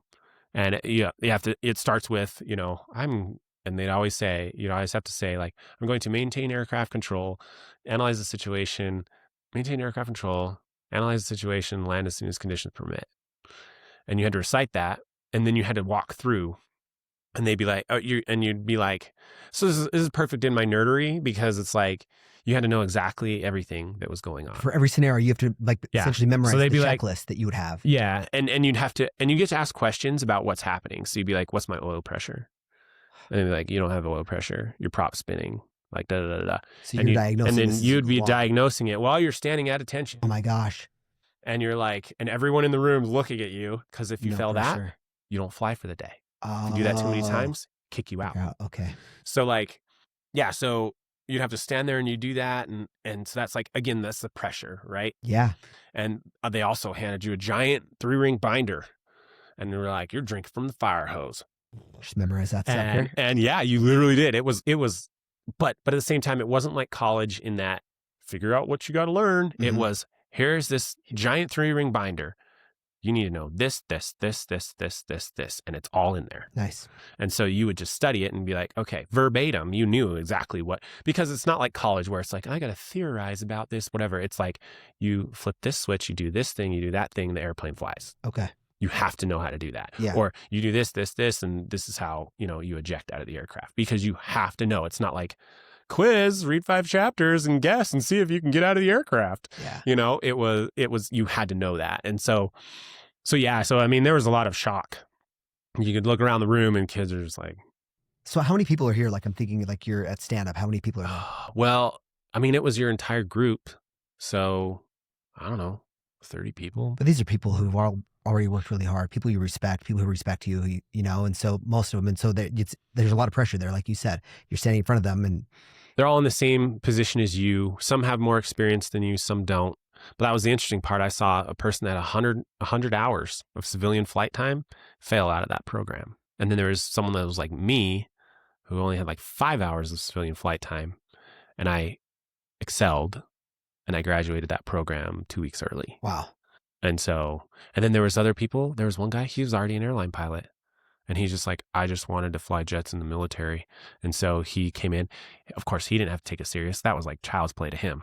So he would. Because I mean, you'd have the thousands of hours for that guy. That dude probably had 2,000 plus hours already. Wow. Because you have to have at least 1,500 to fly for the airlines. So he had at least 1,500 and in multiple aircraft. And so going back to like a little 2-seater no big deal for him. thing, he would literally I remember he would fly and then he had a motorcycle. Somehow he got a motorcycle there and he would just take off on his motorcycle. I'd see him just, and I'm like in my room, just like studying my brains out and he's out playing around. Oh man. But he would fly 2-3 times a day and just like cruise right through it. So to the question then of the how many times a day. So like legitimately, if you could effectively be one bad day away from getting kicked out of this program. Potentially, yeah. Oh, that's brutal. Yeah. So it was like a 6-week program at the time. And they would accelerate you if you're doing well, or they'd slow you down if you're doing bad. But it was like, yeah, if you have your 3 bad rides, so it's a check ride. Well, you have your pre-check, your check, and if you failed, they would roll you back. So then it was like you failed the pre-check, you wouldn't go to your check. Okay. And then you go fly with like a different instructor that was more like senior. So generally in the active duty world, it was you'd fly with an evaluator, then you'd fly. Well, let me think. But you would basically fly with like the squadron commander, and then on up because they're all evaluators. And if you fail, then you're out. Okay. I'm trying to remember. I don't think I ever dropped one like way bad. I think I know I messed up simulators a couple times. Because it was like things like you fly and you're in the simulator, and if you even get so close to weather, they're like, you're out. You failed. And it was like you're trying to turn like in the simulator and turn and avoid the weather, and your wing just barely brushes it, and they're like, you're out. Because I mean, you can't win that fight with the weather, right? Mother Nature, she and they undefeated. And in the sim, they could do whatever they want to you, right? And so they would like plop weather. Oh yeah, that's a good point because it's not like you're risking the airplane. Yeah, and so they would plop weather like right in front of you, and you're like, turn, and that's brutal. But they do stuff like that. But so I don't think I ever failed like an actual flight ride though. I might have done, I don't know, but I just don't remember being like thinking I'm like one ride away, 1 or 2 rides away from failing out of the program. Okay. But I studied my brains out. Like I was, like I said, 4 a.m., 5 a.m., and then you eat in between, and then at dinner you eat, and then I'd study. I'd study from like 5 till like about 8. Okay. Or 8 or 9. And then I go to bed, and then I had to be up at 4 a.m. again. And so it was just like, and that's the mentality. If you can't get into that groove of like just hardcore studying, then Yeah, it's probably not the place for you if you're not going to be there. You're going to fail. Yeah. And because the instructors, they know if you haven't studied. Oh, I'm sure. I remember sitting in, after this, we go back and you start your flight training. And one guy, he tried to BS his way through, because you have to do all this stuff, but he tried to BS his way through it. And the instructor was like, "You didn't look at this at all, did you?" And he was like, "Well, Oh, that's, and he did not. that's but the worst thing I'm sure to do at that point is just to be like, you should not own it at that point. Be like, they're going to see right through you. Yeah. So are you still flying at this point? You said it was 6 weeks, this program that you were? Yeah, that was 6 weeks. And then I went back to San Antonio, and then you do a bunch of flight training there. Okay. And so do you change, is this, when you say you call them not a D2, what was the name of the diamond? The diamond, the DA-20. So a little 2-seater glider with a motorcycle engine. Is that really what it is? It's a weak little airplane. It's fun. It's fun. It's prop. Single prop? Yeah. Okay. It's fun, but it's like literally 125 horsepower, like glider thing. But I had some fun with it. So after, when I got through all the training, I went and flew the B-52. I went back and I started flying like civilian stuff, and I would fly the Diamond. I'd fly different Cessnas, but I'd fly the Diamond. Diamond was one of the funnest because you could kind of rip it around. Sure. But for being just this little dinky thing, it was kind of fun. Yeah. So you're there 6 weeks, you leave, and then you go back to more flight training back in San Antonio. And then is this like, how does the flight training progress? And how long is the program all? It's about a year. Okay. So that's pretty quick though, to go from a 2-seater. At the end of the year, you're flying. Your goal is to fly to B-52. Well, yeah. At the end of the year, you graduate, and then during the last little bit of the year, you drop your aircraft, and it's needs of the Air Force. You just get what you get. Sure. So you didn't, when you wanted to fly, but you didn't, and you might have had an idea, but you don't get to tell them like, hey, I'm looking, like my goal is locked in on the B-52 at this point. They could have put you in something else. Well, so closer to the end, they kind of know, the instructors get a little bit of idea of what airplanes are going to come down. Okay. And so, and when you say come down, just like whatever is going to be available, the Air Force is going to be like, this is what's available. So they kind of know what's going to be brought. Okay. Like as far as availability, because they have, because right at San Antonio is actually the Air Force Personnel Center. Nice. And they and they have what's called different FAMs, or people sit in those positions and kind of orchestrate the needs of the different platforms, like bombers, fighters, tankers, things like that. So they kind of facilitate those needs. And so they kind of know what's coming down. And so they told us our class, and it was like, well, there's some B-52s and some other like cargo stuff. I wanted to be in special operations and fly gunships. So those are the AC-130s, like Spookies. You call them Spookies, is that what they're called? Yeah. And they're the ones that roll in special operations. So if you're talking close air support, they always roll with like SEALs. Are those the Warthog? No, those are A-10s. A-10, okay, sorry. So I worked with those a lot. Okay. Yeah, I worked with those a lot too. The AC-130, tell me what kind of plane that is. So it's a C-130, but so A stands for attack. So A-10, it's attack aircraft. So C for cargo? AC-130. So yeah, so they can carry some cargo, but then they have C-130 slicks. The C-130 is a very versatile platform, and they do a lot of different things. So your AC-130 is your gunship, have the guns out of the side. They use them in special operations because they're highly accurate. They only fly at night, kind of a deal. Okay. They work with, Rangers, SEALs, Special Forces, that kind of stuff. And then you have you have the slicks that just carry cargo everywhere. You have the EC-130 that does electronic warfare. So they have a bunch of pods and sensors and stuff. They do a lot of jamming and different things. And then you have MCs, and those are generally like refueling in special operations as well, refueling like helicopters and different things like that. So there's several variations. Okay. But I wanted to be on a gunship because I wanted spec ops, because again, it's cool. Yeah, it's cool as heck. I love the high speed thing, and I wanted to be in the fight. Yeah. But my wife was like, could we maybe please not do that? And so I was like, okay, fine. But I was like, but I want to be in the fight. Like, I just don't want to be like hauling cargo around. And so I was like, okay, B-52. And and that was also a little, so I wanted to be in the fight. And at that time, it was. back to General Carlson. Okay. He came to San Antonio. I don't know how I figured out that he was going to be there, whatever, but I reached out and I was like, hey, can we meet? And so I met him. I'm this little butter bar second lieutenant. I'm still like rolling in my blues, and I meet General Carlson. His wife was there, and she was great. And I just talking to him about the Air Force, and because I was like, I wanted to go fly, and this was earlier on, as to like what I wanted to fly, and I'm like, really want to get, at the time I was like, I wanted to get to like single seat fighter stuff. Okay. And so I was like, talk to me. How am I going to do this? Because he's flown everything under the sun.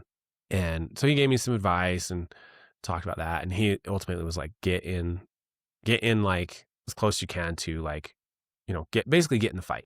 Okay. As a combat aircraft, not just flying slicks or whatever. Or what's a slick? Sorry. So it's a C-130 slick. It's like, it's just cargo. You're just flying cargo. Okay. Got it. Or like tankers or, stuff. Sure. But he's like fly a combat aircraft. Okay. Kind of a thing. And so one other question, you said you were in your blues. What is like, you're wearing blues. Like what's the counter to that? Like if you weren't. So it'd be like a flight suit. Oh, okay. Okay. Got it. It'd be uniform of the day would be just like your flight suit. But I was still like. You were you're. In my nice. Got it. Kind of blues. It's not like. So you could tell someone who was like, who was a little further along and just in their flying experience because they'd be around, you'd see them in a flight suit as opposed to their dress uniform or whatever. A more dress uniform, but it also depends on the uniform of the day. But I was still just, Sure. And it was just interesting. It was kind of funny. I'm sure people were like looking at this like, why is this lieutenant sitting here talking to this 4-star? Like he knows the guy. Because it's very, proper and like 4-star general. It's like, that's a big deal. Right. Yeah. But I'm just kind of like buddy talking to him. Of course, I know I'm in uniform. He's in uniform. I know my customs and courtesies, but I also know him. Sure. And but he talked with me about that. So that was a really cool experience kind of tying that back in. But yeah, so then I ended up, I was just like, well, B-52, that's the thing that's dropping. So I'll take that. And it was really great. And I, with all these bucket list items and stuff, it doesn't always work out perfectly in the way you want it, but it worked out the way it was supposed to. Totally. If you will. Yeah. Met some of the coolest people, went to the B-52. I still have friends that I talk with to this day. We go hang out. It's just, I met a lot of people, did a lot of cool things, experienced a lot. I think it kind of led me to where I am today. Can you tell me a little bit about the B-52 and like, I mean, I don't know anything about it. Okay. When I said this thing we were talking earlier before we started, but like when I was a kid, I had like a model, like it wasn't the B-52, but like one of those big belly airplanes, like it was a B-50 bomber or something like that, like a really old one. Yeah. Like your little green men would jump out of, it's so as you're telling me, I'm thinking about DC-47. Is that what it was? Okay. Maybe. Something, I don't know. One that guys jump out of. Probably. Back in like World War II. I don't know. Probably. But the B-52 bomber, I feel like that's just a really cool plane that people know. When you say it, people have vision in their mind of what it is, but also it might be way off. So I'm curious, like, how big is it? How many people does it take to run it? So it's 185 feet, wingtip to wingtip. Okay. It is, so it has 8 engines. Okay. They're actually talking about retooling that and making it 4, but anyway, so it's 8 engines. It has a crew of 5 people. Back in the day, it used to be a crew of 6. Okay. They had a gunner in it until 1991, I believe. Okay. Are they jet engines or prop? Jet engines. Okay. I bet the thing sounds awesome. It's made by Boeing. It has this like whiny sound. It's I don't know. I'm super familiar and used to it, right? And so it's just this whiny sound, but they're just, I don't know, big dinosaurs. They've been around for a long time. They've been around. I think the test ones were like in 48. And then. That's a minute. Yeah. But the ones 1948? Yeah. I think that was crazy. when the first like test ones were. I mean, they got to have wow. Yeah. But the ones that are currently flying right now are from 1960 and 1961. So they are, that is it. I mean, that's really old in the field of aviation. Yes. I'm guessing. So, I don't know anything about airplanes and technology, but it feels like that seems. Yeah. So they are this workhorse of the military. They put everything on them. They test everything on them. And they're just this really big platform. by that I mean like the air to ground weapons and things like that. But they still fly, and they're probably going to fly till like 2040. Wow. Especially with this retooling the avionics and the engines and everything like that. So your crew of 5, there's the pilot. There's a pilot, a co-pilot, a defender, and 2 offenders. So basically what they call the EDUB, or electronic warfare officer, and then they have the bombardier and the navigator. So, Okay. but I've heard because they're redoing the avionics, that navigator is going to go away. Okay. So now there's only going to be 4. So, and then, beforehand it was 6, and then in the early 90s it went down to 5, and now it's going to go down to 4. Okay. Because advancements in technology. But yeah, so basically, like I said before, like I was more like Goose, Okay. right? So we all learn how to fly, but then we have specific positions, right? And I was like Goose. Okay. And so I'd have the radar screens, and I'd be like, we got bogeys at, 2:00, missiles are shooting at, whatever. There's whole terminology with that. But yeah, so I did that primarily. I'd still get up in the front and fly every now and again. We'd be out on Guam, just like burning holes in the sky, and I'd jump up there and we'd fly around, and it was a good time. But yeah, it's a beast. It looks really big, but it's very small inside. I cannot stand up straight. Really? Yeah. You have to hunch over. You climb through the bottom. There's a little ladder. There is, and then the bombardier and navigator sit go right in there. And then the pilots and the EDUB go upstairs. There's like a little ladder. Okay. That's the only place you can stand up straight, is right in where that ladder is. But then you climb up that, and then you kind of hunch over and you kind of crawl your way to your seat, and then you sit down. And they're all ejection seats. The 3 upstairs shoot up, the 2 downstairs shoot down. It's kind of wild. That's freaking wild. And yeah. So yeah, it's old and smelly. I'd always say it smells like it's like 50 years of piss, sweat, and shame. Because it literally, Shame's the one's worse. yeah, yeah, kind of. If you're a B-52 crew dog, you know what I mean. Oh, that's funny. But same with the piss. Because right when you walk up into right by the hatch is where the pisser is, and it's literally a jerry can with a hose that comes up to this little receptacle. That's what you get to pee in. You don't get to stand up straight. It's in the dark. You're bouncing around in turbulence, hoping you're hitting this little receptacle that's going into this gas can, basically. So it stinks. It's the first thing you smell when you get up in there. Oh, I can imagine. It's like right here by your head as you're climbing up in there. So you get a nice whiff of the urinal. Just welcome. And then it's just and it's in Louisiana too, right? So it's like 130 degrees in the cockpit before you take off. Humid and everywhere. And sweaty, nasty. And then you're 50 years of shame. That's hilarious. So, dude. Yeah. Okay. So, what are these? What's you said it's the workhorse of the Air Force, but like, what are they doing? There's a bomber. You said, yeah, it's a bomber, so they can drop literally anything in the inventory, and nuclear as well. Wow. So we were trained for nuclear weapons. So I've touched nuclear weapons. Like I know all the things, but yeah, that was a pain in and of itself. So you have like all your stuff and your security clearances and all these things, but then you have the nuclear on top of it. And it's all this testing and all this, and it was such a pain. And I got there right around the time that there was the incident, as we call it. And it was the time when they flew nuclear weapons from Minot Air Force Base to Barksdale Air Force Base. And where's Minot Air Force? North Dakota. Okay. So from North Dakota, clear down to Louisiana. Okay. And that was a no-no. Big no-no. And so when they landed, the whole place went on lockdown and everything. And then they fired everybody. And then it became like exercise and inspection, like weekly. And that's like right when I got there. And so we were doing this because if you screw up just this much, right? Yeah. And it was just super high pressure environment. You're taking these tests, you're making sure you do all the things right and checking the jets and this and that and this. And so you don't screw up ever again. And I was like, we weren't the ones that screwed up. It was those guys. Yeah. And they're gone, but yeah, they're gone. And it all still rolls downhill. Everybody got fired and everything, but they're all gone. Wow. But it's like, we're going to make sure this never happens again. Right. Of course. So, sure. So It was brutal. We had these tests and inspections like all the time, and it didn't ease up until I almost left. Wow. It's like 6 years later.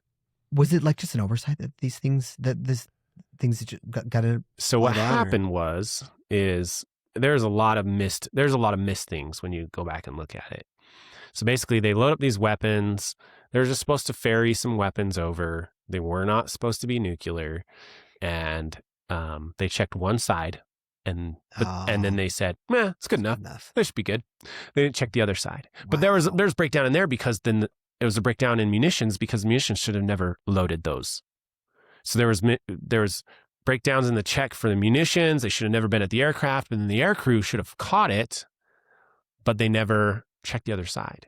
So they didn't check the other side. They fly down, munitions, MUNS comes out, and they start checking the weapons around the side. Because that's whenever you have weapons, munitions meet you on the tarmac and like checks weapons and stuff. And they check the one side and they're like, okay. They check the other side and they're like, ah!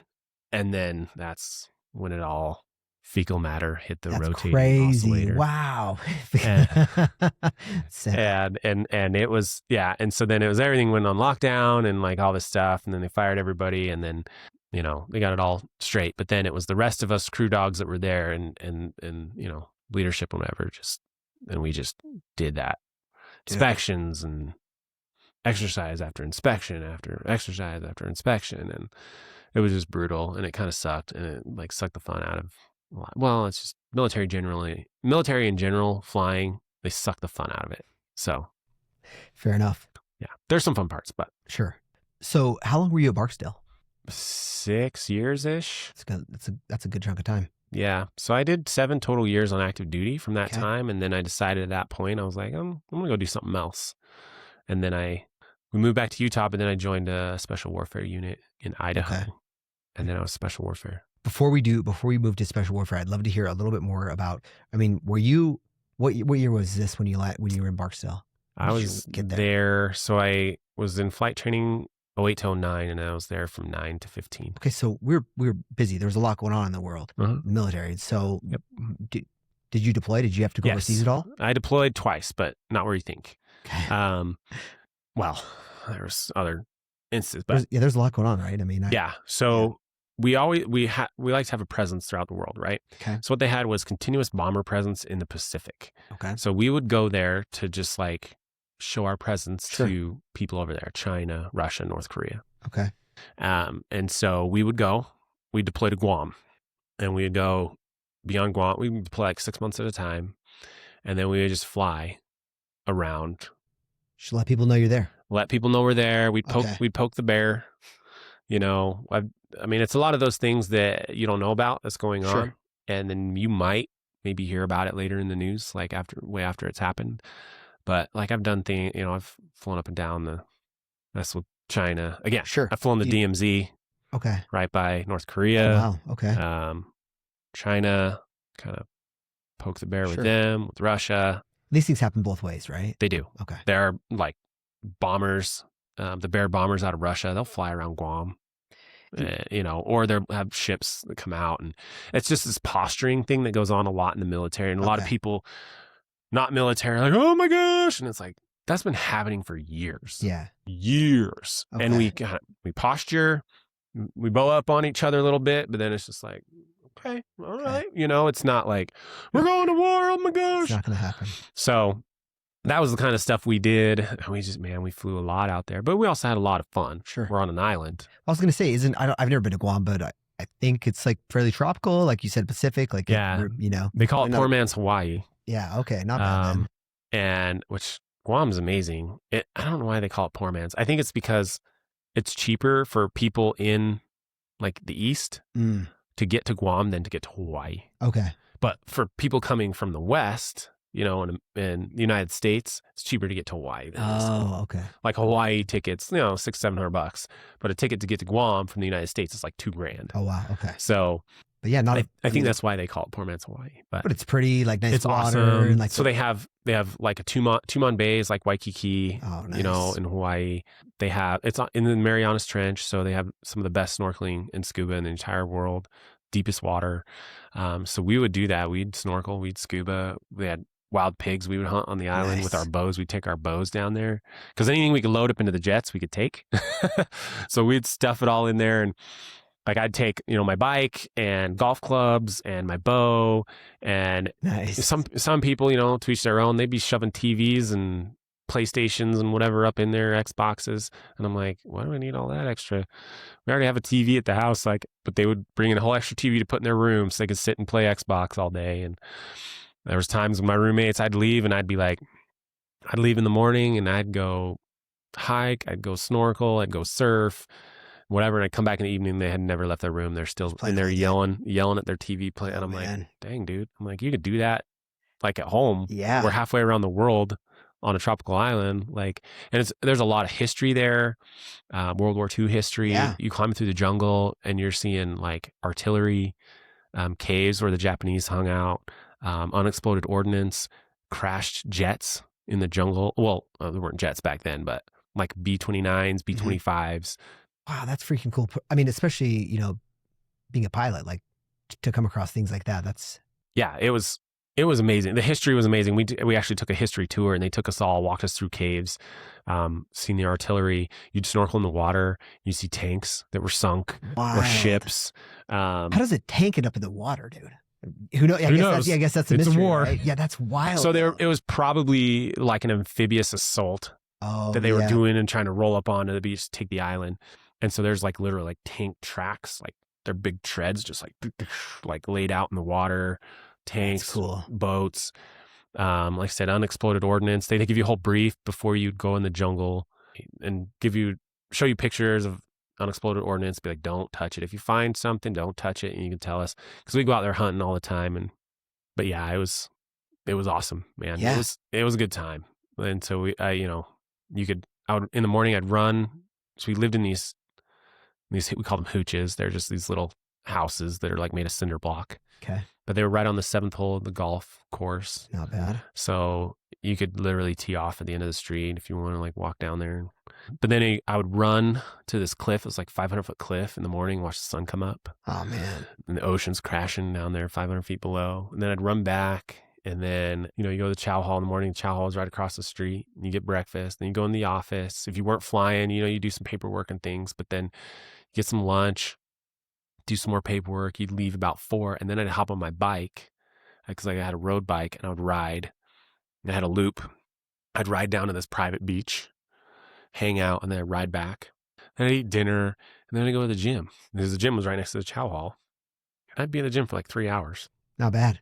And then I would go home. I'd go to midnight chow, what they call it. So the late cruise people come in, they'd serve chow at midnight. So then I'd go get midnight chow and then I'd call the wife because of the time difference. Yeah. And then I'd go to bed and then I'd do that all over again. Or if you were flying, then it'd be a little different. And sure, you go out and fly. We'd fly like 12-hour sorties and they were so boring. That's a long time, I'm guessing. Yeah. I mean, because the way you described it, cramped quarters. You're up super cramped, can't stand up straight for 12 hours. And those were like the normal ones where we just go out and we just train and we drop some bombs on these little like uninhabited islands in a training range or, we just go burn holes in the sky. Then there was the missions where you actually would go fly like by North Korea or China or Russia or wherever. But then you can get pretty far in 12 hours from over there. I mean, there's a lot of Yeah, but then we'd fly other missions. Like I've taken off on a Guam and dropped bombs on ranges in Alaska. That was a 24-hour sortie. That's a long time. That's just a 5-person crew? Well, they would augment it so that you could switch out if you needed to. So they'd usually add at least one more person. It's a long time in a plane, man. In that plane, it sounds like. Yeah, there was a lot of sleeping. A lot of just like really uncomfortable sleeping. Yeah, in an ejection seat. Yeah. But we would learn to like do things. Like you get the little pads, you literally sat on a rock hard ejection sheet and you get a little pad like this big. Mm-hmm. So we'd learn to like stack up the pads and like make pillows but you're just like crunched in there and oh man, sleeping. But yeah, it was, I don't know, it was what we did. I got mad respect for like all the, for bomber crews. We learned about our bomber history and just the old bomber crews, World War II and stuff like that. It's like mad respect because it's not glamorous. It's not like this sexy Top Gun cool guy thing. It sucks for a lot of the time. Yeah, you do a few cool guy stuff and you're like in formation and you roll in and you drop bombs, you can feel it shake the jet and like at low levels and like cool stuff like that. That is like 1% of what you do. And the rest of the time it's like, this kind of sucks. This is not ideal. And, but you learn to embrace the suck, as we say, and it's just what you do. And, but I got mad respect for all the crew dogs in years past and now that do that, because it is not pleasant.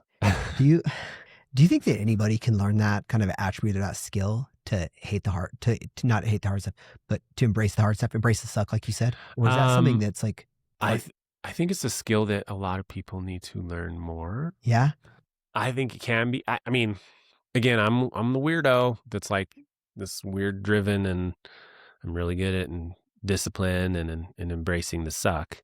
But I do think it benefits you in life, and a lot of people need to learn that, because life is not rainbows and lollipops all the time. And I think that's what people think it's supposed to be all the time, and it's really not. I mean, really the only way you grow is doing hard things. Yeah. Is embracing the suck, is discipline. Like, you want to get stronger, you lift weights that are heavy and it sucks. You want to learn like calculus, it's hard. Anything, it sucks. Anything you want to learn. Nobody comes out the CEO of a tech unicorn company and is just like a billionaire. It's easy. Like, nobody, like, even just think about kids walking. They stumble and they fall on their face and then they get back up. That is life. And that's what I think a lot of people nowadays don't get. I don't know if it's a generational thing or something, but they all think that life is supposed to be just, again, rainbows and lollipops, and it's not supposed to be hard, and I'm supposed to be happy all the time. That's not the case. Yeah. If you want to grow, if you want to learn, you have to do hard things.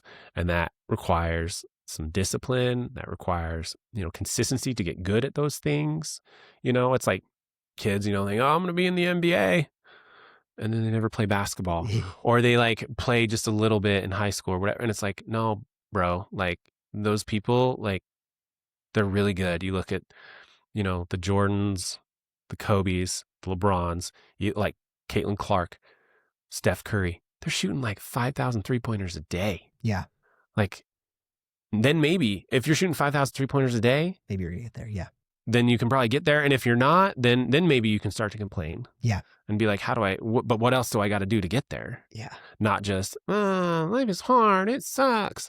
Like, that's just one of my things. It's super true, though. I probably get annoyed with it a little too easy. I got kids, I got teenagers, even right now, and and it drives me nuts, and I have to keep my mouth shut, because otherwise I want to be like, and like kind of go military on them. But they just, oh, it's so hard. I don't want to get up. And I'm like, what? I get it. I hated school too. Or whatever, this thing was hard. Yeah. I've been through hard things. Like, you just do it. Yeah. It's not going to kill you. I mean, that's a lot of the stuff. I don't know. I could go on. I like where you're going with this, though. Like, I was thinking about what you're talking about, like, our mind doesn't want us to do hard things, but our bodies need it, man. Like, especially, I think, part of it comes, I think, as you get older. I'll give you, like, example, a couple of years ago, I injured my ankle, and I'm going to edit this next part out, but I injured my ankle getting off a chairlift at Brighton like an idiot. And keep that in there. That's good. No, I didn't do it. Falling off the chairlift, such an idiot. I'm done. Anyway, I get off the chair, and so I hurt my ankle getting off the chairlift, and it took a really long time. Oh, let me see. So I injured my ankle snowboarding. I was doing like a half cab, dude. It was a big deal. Like, no big, I don't know. Injured my ankle. Pretty awesome. Sweet, no big deal. I don't remember what I was doing. Something awesome, yeah. And it was taking forever to heal. Like, so, it didn't heal a couple of days. So I just started putting it in a brace, and like, it was like months and months and months later, and my ankle was still hurting. And I finally was like annoyed enough that I went to the doc, and the doc was like, "You got to freaking move your ankle, or it's never going to get better." And so I started moving my ankle, and like, it wasn't like, at that point, it wasn't like enough pain that it was like I was limping around by then, but it was like I could definitely feel it, like it hurt, and I was like, well, I should protect it, and and not and not keep walking on it. But turns out just like a little bit of discomfort, that's what I needed to heal. And I think there's so much like that little example. I think for me, my mind still wanted me to like avoid that pain. Like it would have, like if I wouldn't have heard from someone who knew better, like just it's going to be better on the other side. Like this is like my like this much discomfort that I'm experiencing. My mind was like, no, avoid that thing, avoid that at all costs, keep that brace on. And I would have just, but I mean, I feel like there's so much. There's just, I don't know. I just think it's a hard thing to learn. But once you understand it, then I think you can really see it. And I also think for what it's worth, I think like sometimes those things that you really try to avoid, I think they end up just showing up in your life at some point because, you know, the universe or whatever it is knows like, okay, like if you're going to avoid this for so long, you really do need to do it. So I don't know. What are your, so I'm curious to hear your thoughts on that. 100%. Have you ever heard of the book, The Comfort Crisis? No, but I want to. Tell me about it. So it's awesome. Comfort Crisis by, I believe it's Michael Easter. Okay. And it's a great book. And he talks about how we are getting as a society are just too comfortable. We don't do hard things. We just, again, we think life should just be rainbows and lollipops and everyone should be happy all the time and it should be easy. And so what he does is he goes throughout the book and tells the story of how he put himself in this uncomfortable position. He went up to the, in Alaska and the Yukon and stuff and, nice. And went hunting and he said it was amazing. Totally took him out of his comfort zone, pushed him in ways that he never knew were possible. And he ties it in with other things. And one of them is called misogi. And the Japanese term. I heard about this. Yes. And it's basically for doing hard things and growing. And the rules are have a 50% chance of failure and don't die. That's it. And so you do this thing. It's not advertised. It's not, I'm going to go run a marathon. Everybody follow me. It's you just do it. It's your own thing. It's not this advertised thing that you do. And it's just to prove to yourself that you can do hard things. And then also to get uncomfortable or get comfortable with being uncomfortable. Because ultimately that's literally how you grow. Yeah. And I see it a lot, in the exercise science world because I deal with that a lot. And people, it's just so interesting watching people and they don't like to be uncomfortable at all. As even like in your muscles burning a little bit. And they're just like, oh no, it's burning. And I'm like, you're not even to the point where you're pushing them hard enough to grow. And people just don't like being uncomfortable. They don't like any of it. And it's just, that's how you grow. We just live in a society where things and narratives and everything's are pushed where it's like, you should just be basically fat, dumb, and happy. Yeah. And if you're fat, dumb, and happy, then like life's good and you just eat crappy food and sit on the couch and watch crappy TV and work your job and then die. Like, and that's not ideal at all. That's not what you should be doing. That's not how you learn anything. That's not how you grow. Yeah. And do you think those things can, like, I almost feel like there's somewhat of a contradiction there in that if we're looking for happiness, and I think it's easy to allow comfort as a substitute for happiness. And I don't think that those two things are necessarily the same. I actually think like the times that I've been, not all the times, but sometimes some of the things that I'm like most proud of my achievements and the times that I've been happiness are just freaking times that there was not a lot of comfort. Like I used to talk about, I hear people with more experience in life than I. They're like, oh yeah, we're young and like we're freaking broke, poor, and we're struggling for this and this and this. And like there's other times people like love, like they're like the happiest in their lives. Yeah. And so I don't know, like what do you think it is about? I think it's because it gives you purpose. We think that really happiness should just be, like I said, sitting on the couch all comfortable, eating Cheetos and watching TV. I mean, that sounds amazing, but also, and like having your bills paid or whatever. Yeah. But ultimately it's people that, and they've done studies and stuff like this, is people that have a sense of purpose. Mm-hmm. That is, you have meaning. I mean, as humans, you have meaning, you have purpose. Those people are happy, even though they are doing hard things. And that's what I kind of struggle with sometimes after being in the military. You're doing all these amazing hard things and you have a big sense of purpose and then you leave and it's like, you've got to find your purpose again. And it's like, and that's what makes me happy is like all those times doing all those super hard things. Like, I'm like, I had purpose. Yeah. Totally. And I was happy. And, that's when and then now I'm like, I'm retired from the military and I'm kind of just like, what's my purpose? And you can look at it as, have this whole purpose in your life. No, it's mainly like what gives you meaning now, what drives you, that kind of stuff. And for me, it's, I don't know. Yeah. How'd you find it? I find myself, I just do hard things. I just find myself, and that's when I'm finding meaning and purpose and enjoying life, doing hard things, but also helping others. And so, so I go out and, I do a lot of hard things. Are you like doing the Musogi thing? And I want to ask you about what your thing is, unless you want to, but are you? Yeah, I completed one last year and it was more of an intellectual one. So because I knew I needed to grow in that area, so I hated reading. Like, I don't know, it stems from school or something. Yeah. But I was just like, you know what? I'm gonna read one book a week for a year. And you're not the pages on a book or Kindle. You're not. This is. You're not audiobooking it. I could listen to it, Kindle, or turn the page. But you did a book a week. And I did a book a week, and it was all nice non-fiction. I still can't stand fiction. To me, I'm like, it's like a waste of time. I might as well be watching TV if I'm reading fiction books. But I read non-fiction. It was all educational, based on leadership, business, things like that. I threw in some other random books. I read a book about microbiology.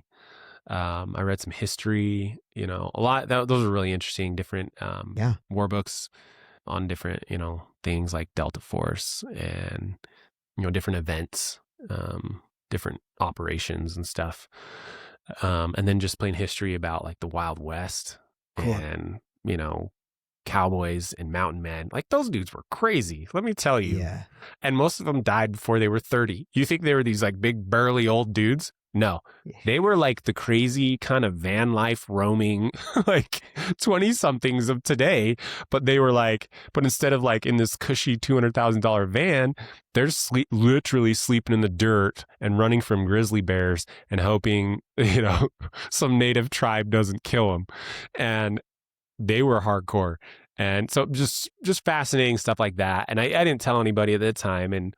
But I read, 52 books in 1 year. And some I even reread if I could get through them fast. Because there are some books that were shorter that I could get through fast, but they were like really impactful. What one stands out? So I read The Science of Getting Rich a lot because it was short. Yeah. I don't know this book. Tell me about it. It's just, so there's a lot of business and money books out there, like The Psychology of Money, The Science of Getting Rich, and things like that. And they're just really good in the fact that we have a mentality about money. Yeah. And it's like, if you can get over that, then it helps you make more money. Because like you grow up thinking, oh, there's a lot of different mentalities. Like, money's bad. There's always like, yeah, I mean, that's a common one. I think people think like, there's people think, especially if you're religious, like it's the root of all evil. Oh, well, it's the root of all evil. If you have a bunch of money, you did something bad. Yeah, it's bad. So there's that mentality. There's the like, I'm not meant to have it, lack mentality versus abundance. There's all these things, like I'm supposed to be just this poor person because that's it's God just me. This is for me or whatever. Yeah, I'm a victim. And so it's like getting over those mentality. So it talks a lot about that, and it's a quick read. And so I would read it a lot, actually. I could read it, 3 times in a week. Science of Money. Or Science of Getting Rich. Sorry. Getting Science of Getting Rich. The Psychology of Money was the other one. Yeah. But so a lot of different books like that, but they were just really good. And so that was my intellectual Musogi, if you will. Because I was like, I've done a lot of physical things that were challenging, and I still have some that I want to do just to do. What do you got? What's on the list? Yeah, I mean, I got a lot I want to do, but what are the next couple that like might happen? I don't know. I climbed Mount Whitney. I did rim to rim of the Grand Canyon. You do it one day rim to rim? Yeah. Nice. Rim to rim, camping at the bottom, day, north, south, south, north. north to south. Nice. No camping at the bottom. Did Whitney in a day. So those different challenges. I mean, I'm ultimately that my motorcycle trip That's going to be a good would one. be one. I'd want to, I want to ride coast to coast. I want to You do ride your motorcycle coast yeah, to coast, right? ride a motorcycle I mean, coast you to have a coast. machine, but that's also like it's hard, mentally hard, and yeah, it's physically hard too. Just challenging, different challenging things because your bike can break or you can break. You have to plan for logistics and everything all else. these things. Other physical things in the back of my mind. You've heard of the Lotija race? No. It's Logan to Jackson on a road bike. Oh man, that's So I would like to accomplish that someday. That's kind of cool. That's really cool. On a mount, like on a road bike. On a road bike, yeah. How many miles? How long does that take? I don't know, but people do it pretty fast. Really? There's like an entire race. You can do it in like a team and ride segments, or you can ride the whole thing yourself. And I just want to ride the whole thing myself. It's just like random stuff like that I'm just awesome. Like, well, I just want to try that. Like, I just want to try it. And that's the kind of mentality I have in life because recently I've just got this perspective of really how short life is. Dude. And how like we have this, this society and the narratives, that things we're supposed to do. And when you zoom out and think about it, it's like, I can do whatever I want here. Because it can end at any minute. Yeah. And so I can do whatever I want. And so I think about that and I'm just like, because we all, I can't do that. That's what people say the most, I swear. I can't do that. It's not that easy. Honestly, like my mom used that phrase a lot growing up. We can't afford that. You can't do that. We can't. And it kind of drives me nuts now. But a lot of people have that mentality of like, I can't. Instead of saying I can't, just say how. Yeah. How do I make that happen? Yeah. Because a lot of people will say, I want to be, a millionaire. Or I want to go here. I want to go to Disneyland, or I want to go do this. And it's, no, I can't do that. Yeah. I can't take off work. I can't. Instead of saying that, say, how can I make this happen? And flip that in your mind and then start going down that path. Pretty soon you're going to come up with a way to do it. Yeah. And it's just. Absolutely. And so that's kind of my mentality is I just look at everything and be like, well, how can I do that? I have crazy ideas of like, it'd be fun to go and walk on at the University of Utah football team. I know they have a walk on in February every year. And I just have to be a full-time student. Like, well, I could go and enroll in like a graduate program. Yeah. Maybe I can drop all my classes if I don't make the team. Or maybe I just go and I do it. I get a semester worth of classes. I go. Why not? Walk on. I get banged up for a little bit. And then I just finish my classes that semester. I don't make the team. No big deal. But I did it. Yeah. Why not? I can say I'm 40-something-year-old that tried to walk on at a D1 school. You should totally do it. And so I think about that all the time. I'm like, it's just, why not? Like, just go. So 2026, do it. February 2026, is this going down? I don't know if this is going down because I have to also rearrange all my because I have so many things going on that I need to drop something to then pick what an up. experience though, man. If you do that, that would be like, what a learning experience. Like to talk about, I don't know. Right. I think it's a learning thing because we don't get to take anything with us. We're so stuck on, I need this house, I need this car, I need this stuff. But the whole process is we are here to learn and to grow. Man, so get uncomfortable, like go do those things because guess what? That's all you get to take with you. Totally. So go have those experiences and enjoy it. Yeah. And if it sucks, it sucks. And then you learn something about yourself and then you move on. And I'm thinking how relatable that would be. Like you learn so much about yourself. Like I'm assuming you would. You learn a lot about yourself, like mentally, physically. Like how your body recovers, how you take that, and how you like actually, how you can still perform differently or better. How you're, a lot about your body, and also you would learn so much about, a bunch of people who are a lot younger than you. Yeah, you become so much more relatable and like really have a good understanding of a completely different group of people. Oh, it'd be phenomenal. That would be really cool. I think I would enjoy it. I would. Look, I'm just about to give myself a limiting belief, but like also there's the reality here. I've never played like organized sports at any sort of level at all. I would just get destroyed and risk brain damage. But also, maybe I'm just limiting myself. Maybe I need to go enroll in some plan. But you could. Yeah, I think that's such a cool idea. I love that. Yeah, I know. And I know, like I know I'd be hurting after. Oh yeah. Just from beating up my body, in the military, and you're trying to play with, these 20-year-olds. Yeah. Which when I was in special warfare, it was the same deal. And I'm basically there trying to run and gun with 20-year-olds. Yeah, that's true. But at the same time, I could hang. Yeah. And I could excel, actually. Well, you learn, I'm sure you learn more efficiencies, right? I think as you get older, you're going to, I've never been in either of those situations, but my assumption is like, as you get older, you get a little smarter, and it's not like you're literally smarter, but you just understand yourself better. You can be a little more efficient in your movements. Exactly. And then, like how much you're going to hurt by when you do something. Exactly. Because so like going to special warfare, like those dudes are 21 years old and they're hardcore. They're already hardcore, but then they just like to push it. They'd be out drinking the night before, and then they would come in and be like, oh, guess what? We're hiking to the top of that mountain. And they'd be like, okay, let's go. Just go. And they're like hungover. Because you can do that when you're 21. They can do that when they're 21. But of course, I am not a drinker, but I'm also like, okay, I need to sleep 8. I know we're going on this massive hike tomorrow. I got to sleep 8 hours. I got to hydrate. I got to, have my electrolytes. So so I'm good to go because I know my body, but also, like I've been around like 20 years longer than these dudes. And so I'm like, I know that it's going to hurt. And then these dudes are just showing up and hungover, and they do it though. And it's great. Because, but you just know more. So I know, like, if I went and walked on down there, I'm like, I'm going to hurt tomorrow. Yeah. You plan for it. I'm going to be sitting in the ice bath for a long time after this. Yeah. Because I'm going to be banged up. But I also know that I'm fearless to a stupid degree probably. And I'll just be flying around hitting people as hard as I can. I mean, and tomorrow I'm going to hurt. And I know that. And so then I'll just recover and move on, and hey, whatever. If I have a good time, if I get cut, I wouldn't care. I'm not there to make the team and run out of the tunnel like Rudy Rudiger with my helmet shining in the sun.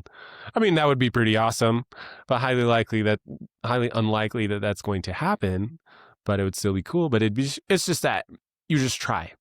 And that effort and the growth and the meeting people, maybe you can influence. I mean, they look like gigantic grown men, but they're like 20 years old. Seriously. Yeah, and you can influence them for the good. And so, maybe it's you come across somebody and you just have that connection, or maybe it's even just seeing you there. They're like, holy cow, I can do anything, and that's like a motivating factor for them or whatever. So it's just, that's cool. Just go, try things, grow, fail, learn, like, whatever.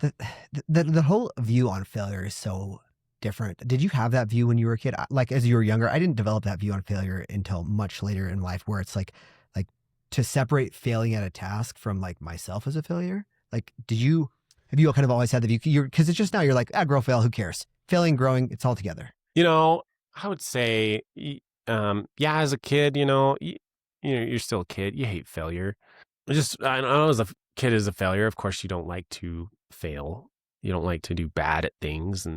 But I also kind of like that story with skateboarding and ollieing. Like, I also knew that it took some hard work and some drive. And so I'm out there failing at first, but I kept doing it. And then I got better at it.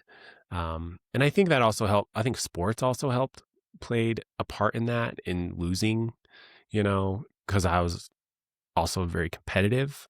For me, it's almost like I like to compete. Like, there's the winning and losing factor, but for me, the joy is in competing. Really? So you love competition, even if you don't win in a competition, you just really enjoy that part. Yeah, like playing football. Like we had Thanksgiving, Turkey Bowl, right? Showed up with my old high school buddies, and I just like competing.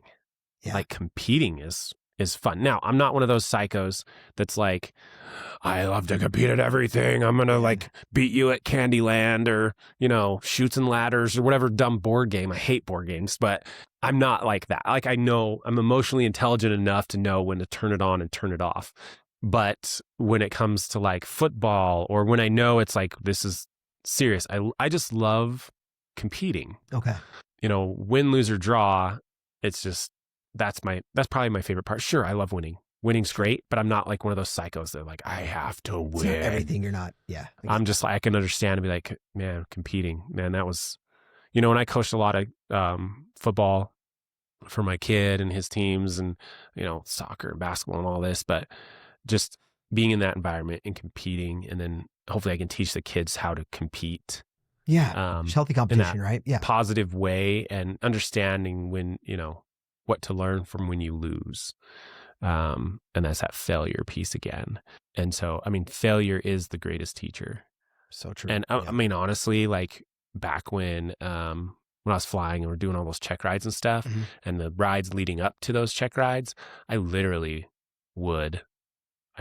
pray to like basically learn what I need to learn, AKA mess up anything now so that I learn it so that I can pass my check ride. And so that is literally what I would do. And so I'd mess up something, but then it would be like, I got this. Nice. And I would have it for my check ride and I'd nail it and I'd pass my check ride. And so like, cause I understand that's your learning tool. Like I love feedback, and a lot of people don't like feedback because they get offended or whatever, but I also don't take it personal, but and feedback has to be true feedback. It's not just you suck. That's not feedback.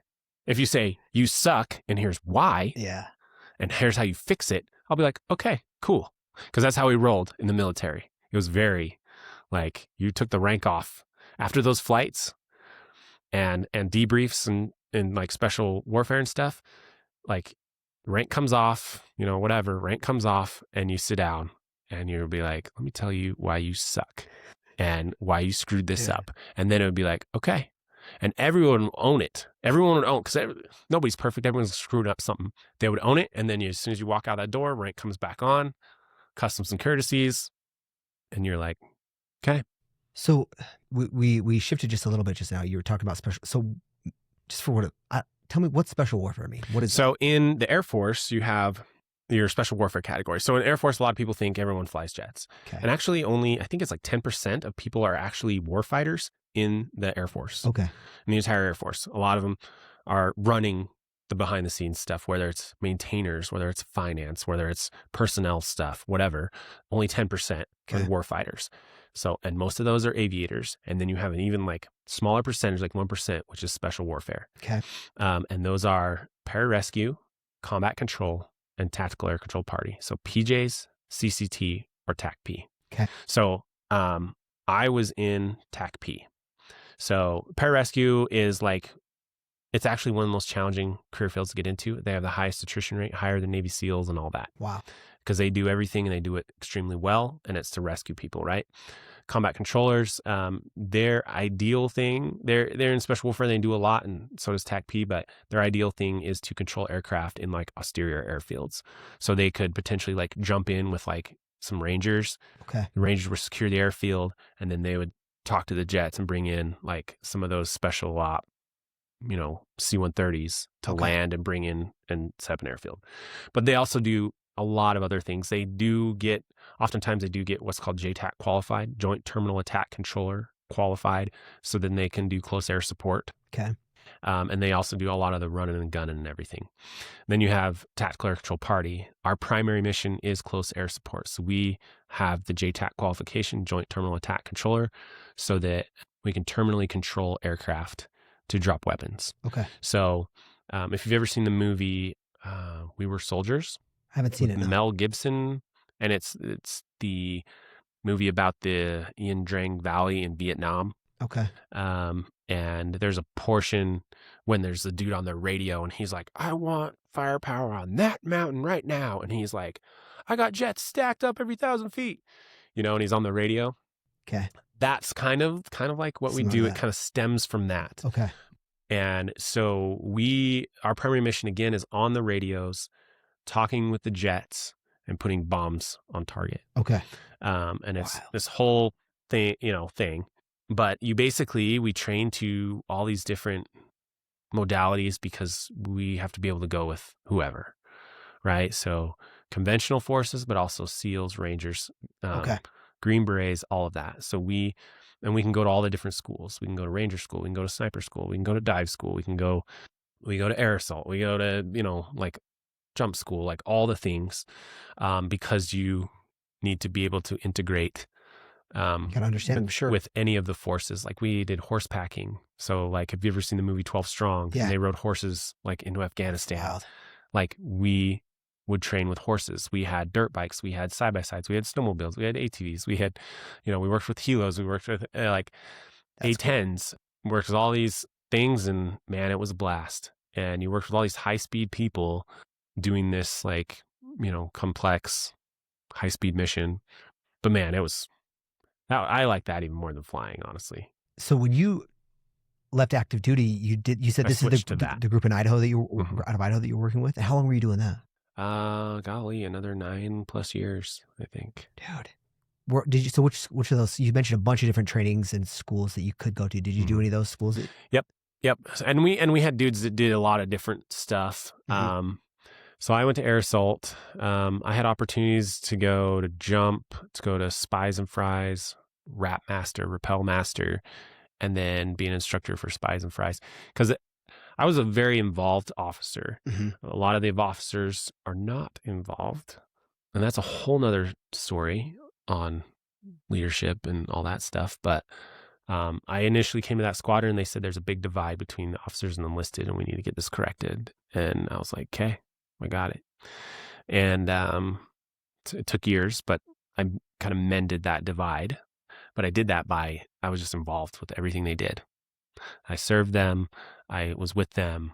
I built authentic relationships of trust. And so I was the officer that was always in the field with them. None of the other officers, well, I wouldn't say none, but they wouldn't come out very often. But I was there all the time.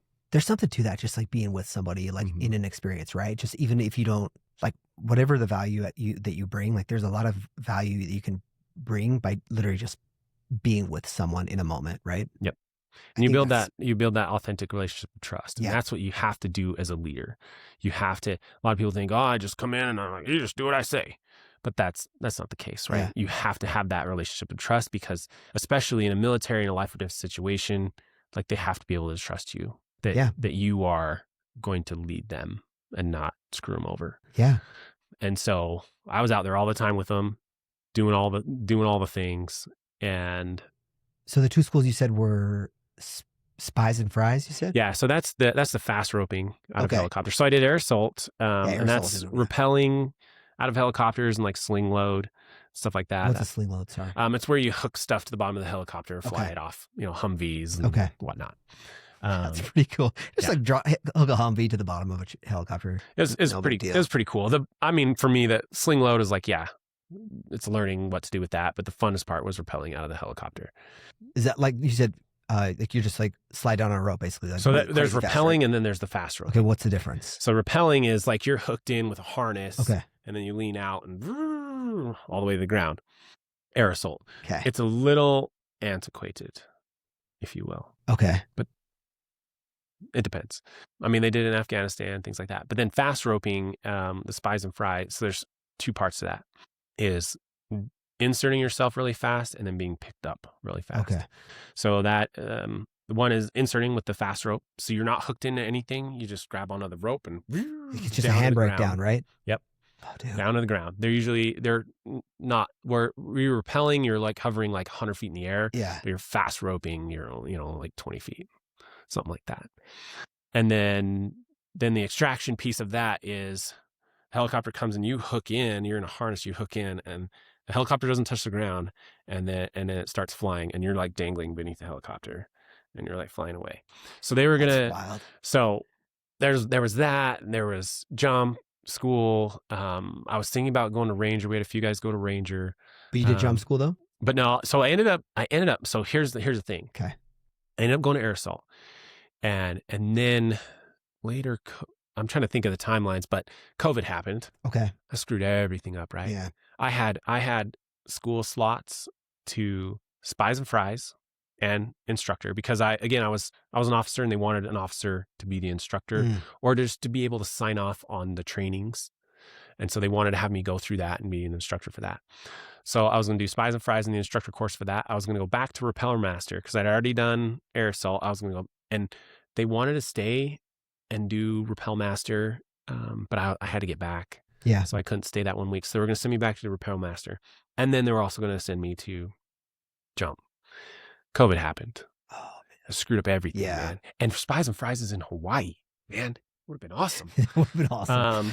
So then that canceled all that. And then they were like, well, you can go to jump school, but you're going to have to quarantine for 2 weeks before and 2 weeks after. Oh, dude. And I'm like, what? I was like, you mean tell me, like, because jump school is 3 weeks long anyway. And so I'm like, this turns this into this crazy long thing. I was like, I'm not going. Like, call me when you don't have to quarantine anymore and I'll go to jump school. Yeah.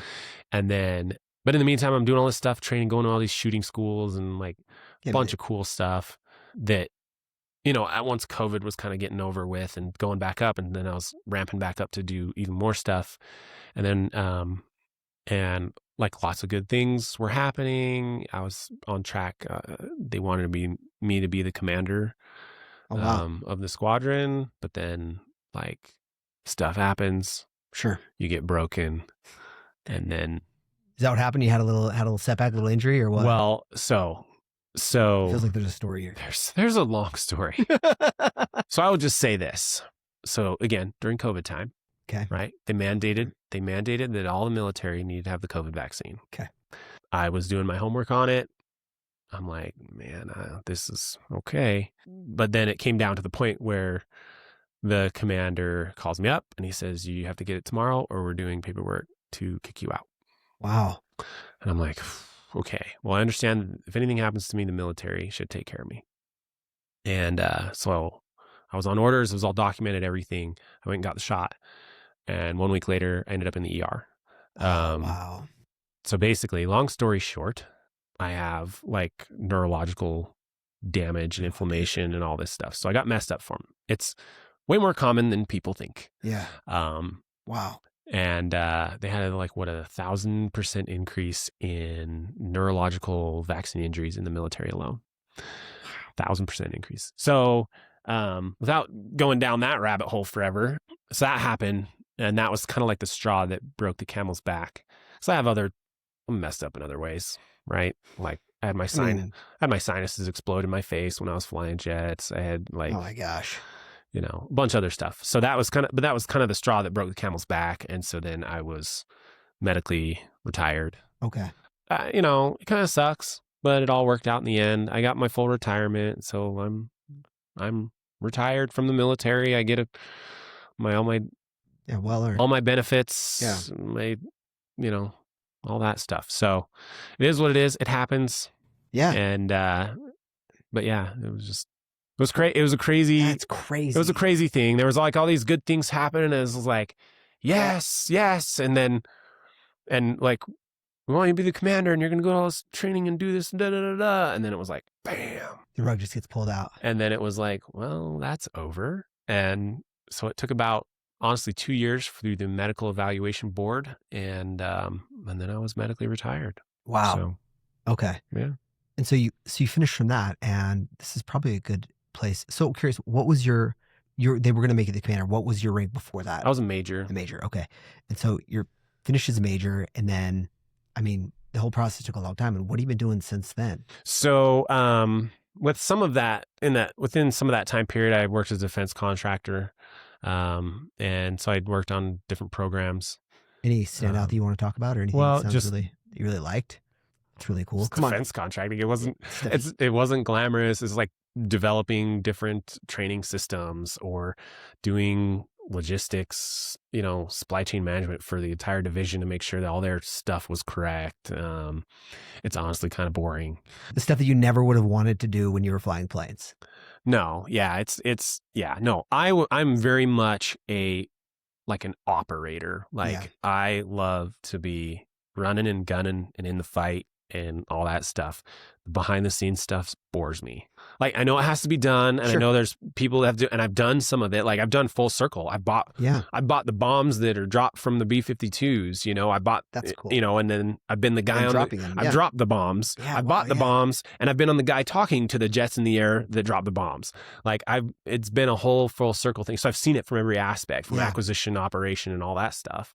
And then I've been in the division. I was a division asset, like helping all the training pieces, make sure their stuff can get bought and maintained and like all that stuff. Nice. But it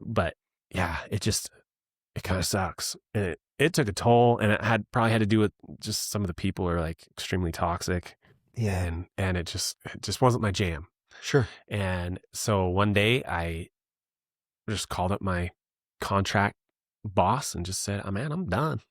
And so in the meantime, on the side, I've been creating other like entrepreneur ventures, because that's what I love to do now. And let's talk about those. Yeah. Yeah. And so I just called him up and was like, "I'm done." He's like, "Cool, man." He's like, "Hey, you're good by me. You can come back anytime you want." Nice. He's like, "Just shoot me an email, say you're done." I'm like, "Cool."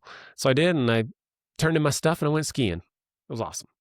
Nice. And then I fully jumped into my entrepreneur venture. I'd had stuff again on the side. I had my personal training, health coaching business for a really long time. Yeah.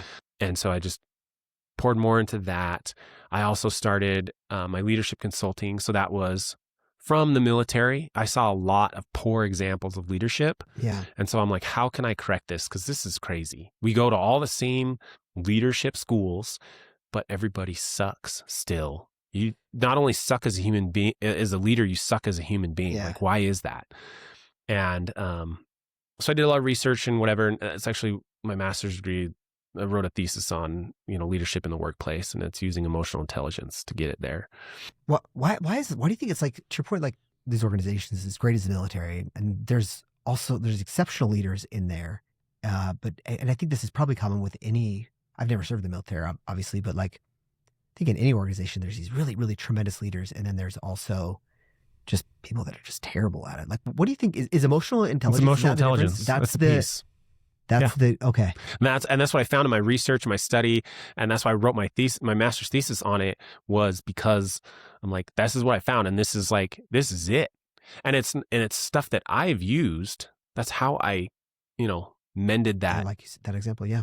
That, the divide in our unit and things like that. So this works. Like this is, and it's been studied for a long time. The term was actually coined in the early 90s. But emotional intelligence has been around before that. Yeah. Yeah. It's basically understanding your emotions and yourself, understanding others, and managing that impact. Is it a muscle that you can build? Or is it, it is or a skill, I should say, that you can develop? Yes. Okay. Yes. But it's soft skill. It's not a hard skill. Sure. You mentioned like muscles and like, oh, I'm picking up this table. No, but I mean, but it's more like it's mentally and emotionally, those soft skills. What you can do first starts with self-awareness. Okay. And you're like aware. You got to eat a lot of humble pie when you are learning about and trying to grow your emotional intelligence. And it starts with that self-awareness. And you have to be like, okay, I am getting upset about this. What is making me upset? Should I be getting upset? Like having those conversations with yourself and realizing, and then wanting to grow and change. And that's what it starts with. And then there's other things throughout there that you do and techniques that you learn. And that's what I teach with my leadership consulting and go into organizations or go to conferences and speak and things like that, is how to do that as a leader. Because we go through all those, like I said, military goes through all these leadership courses, but they just still suck. So how do we implement those things? And this was years ago when I went through a lot of those courses, and I hear now that they're starting to implement that some, which I'm like, oh my goodness, like about time, right? About time. You need to push that through a lot faster. But, it has to do with active listening skills and different things like that. So there are skills that you can learn. But yeah, that's what I try and teach. That's where I came up with that, because I was like, cool. There is a need. And so I leaned into that, and I spoken at different organizations and conferences and things and given workshops. And then I have my personal training and health coaching. And then the podcast, started that. And I do podcasting that. It's based around emotional intelligence with also workshops. It's really good, by the way. People should listen to it. I recommend it. Yes, thank you. Good. Better You is Better Living. Go check it out. Yeah, we'll link to it for sure. And then I also do consulting for small businesses, because that, again, entrepreneurship is my passion. Yeah. So I work at a small business development center just part-time. And it's just a great way to stay plugged into that community and to help others. And so I get to do that. And that's a blast too. It's kind of like that we mentioned earlier, that kind of rewarding or finding purpose or meaning. It can be hard. It's not all rainbows and lollipops, because there's a lot of people that come in and they're just like, oh yeah, okay, whatever. And you tell them all this stuff and then they never come back and they don't do any of it because small business is hard.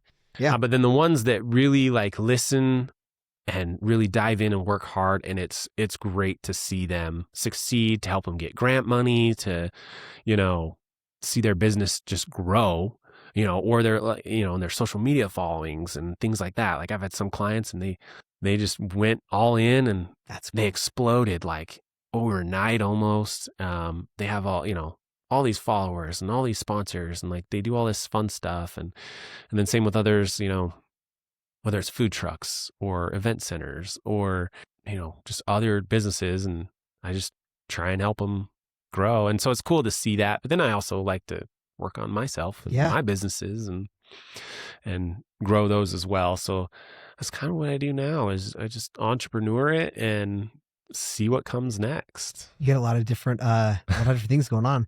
You know, I was thinking while you're saying, you said something I like is, you said something effective. I get to help people and I like that. And I was thinking, man, you spent like the majority of your life, or a good portion of at least, in service, you know, like whether that's full-time public service in the military or other volunteer service, or, you know, even now, like, was that intentional? Like, have you always wanted to, have you just always found fulfillment and purpose in service? Or I think so. Looking back, because I've thought about this before, and I'm like, that's where I find myself all the time.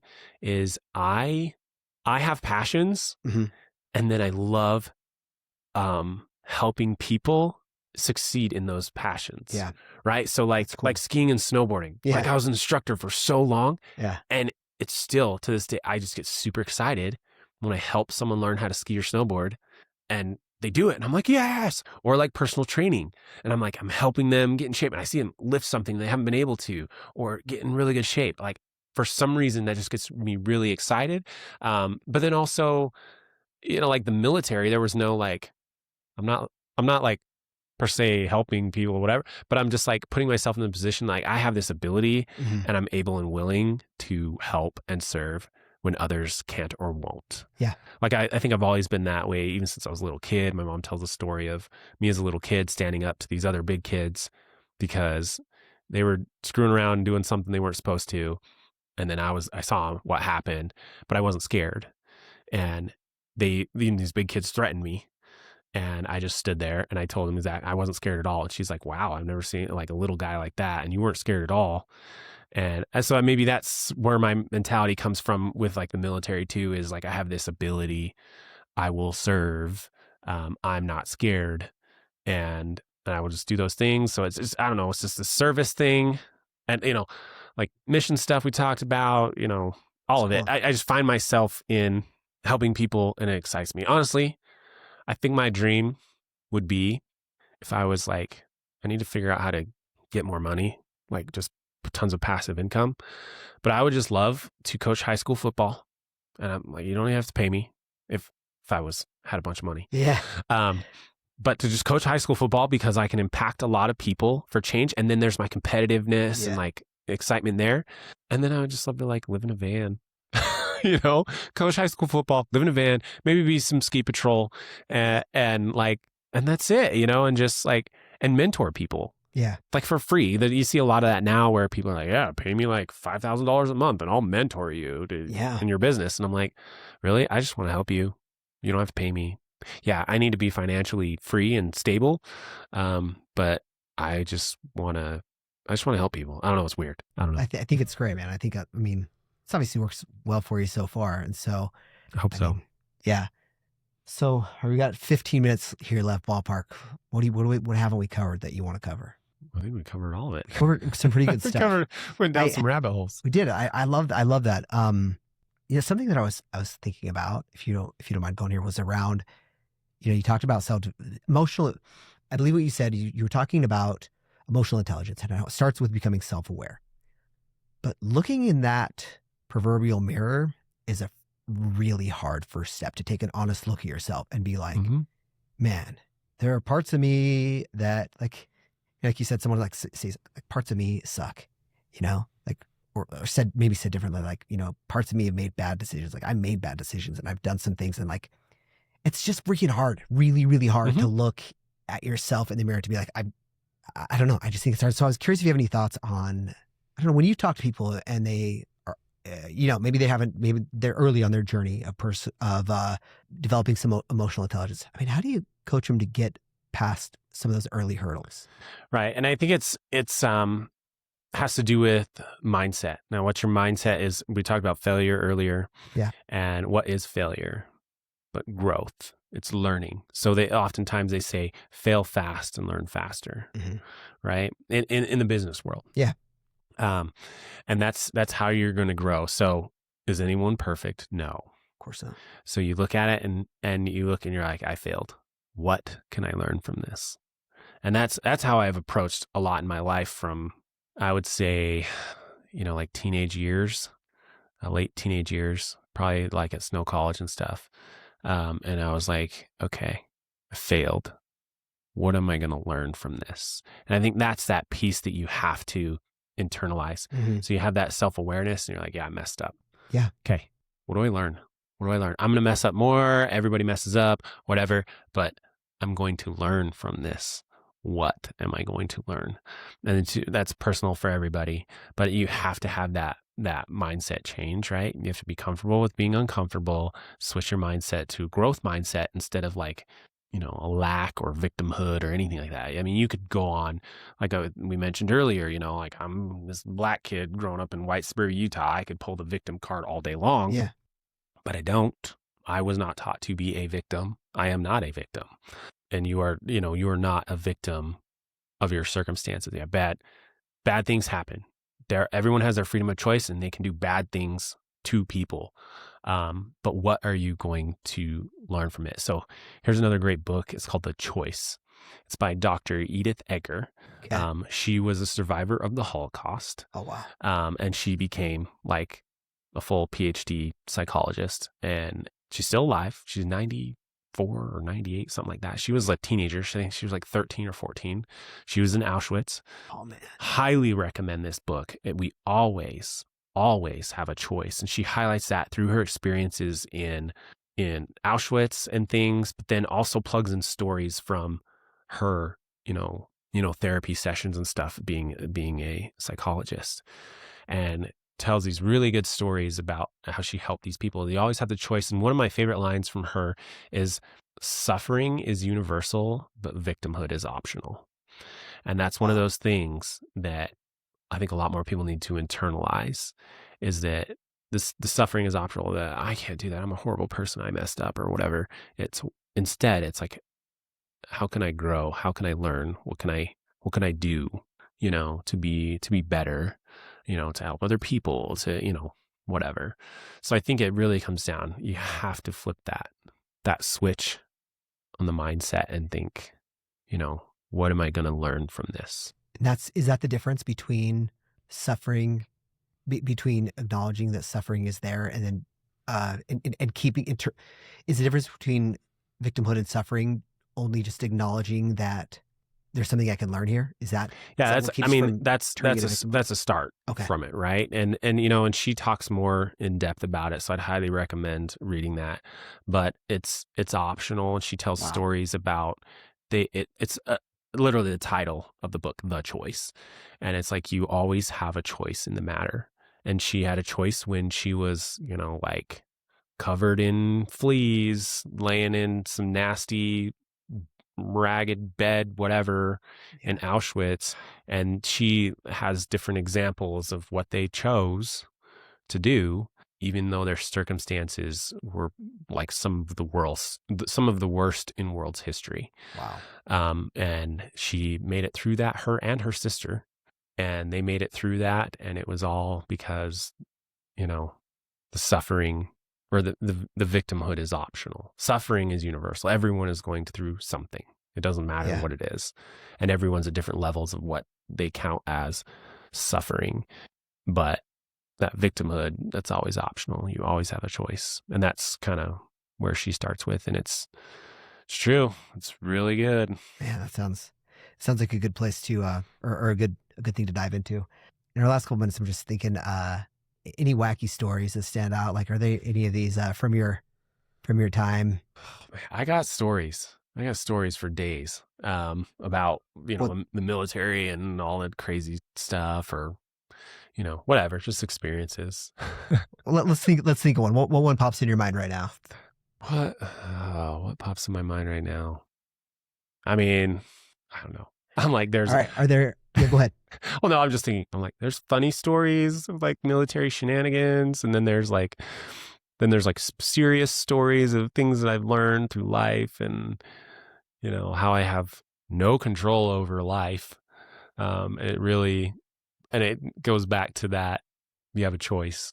Yeah. And that self-awareness and that emotional intelligence. And when do you think that lesson came home for you? Like to realize like I've literally no control in life. The only thing I can control is, where I put my effort, my focus essentially. Yeah. Control the controllables. Yeah. So I've had a few of those experiences, and one was, there's a few, but one was I picked up my motorcycle. It's brand new. I'm driving it back. Okay.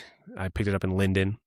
So down past the point of the mountain, I'm driving it home. This storm rolls in. And if you ever drive past the point of the mountain, the winds whip like crazy.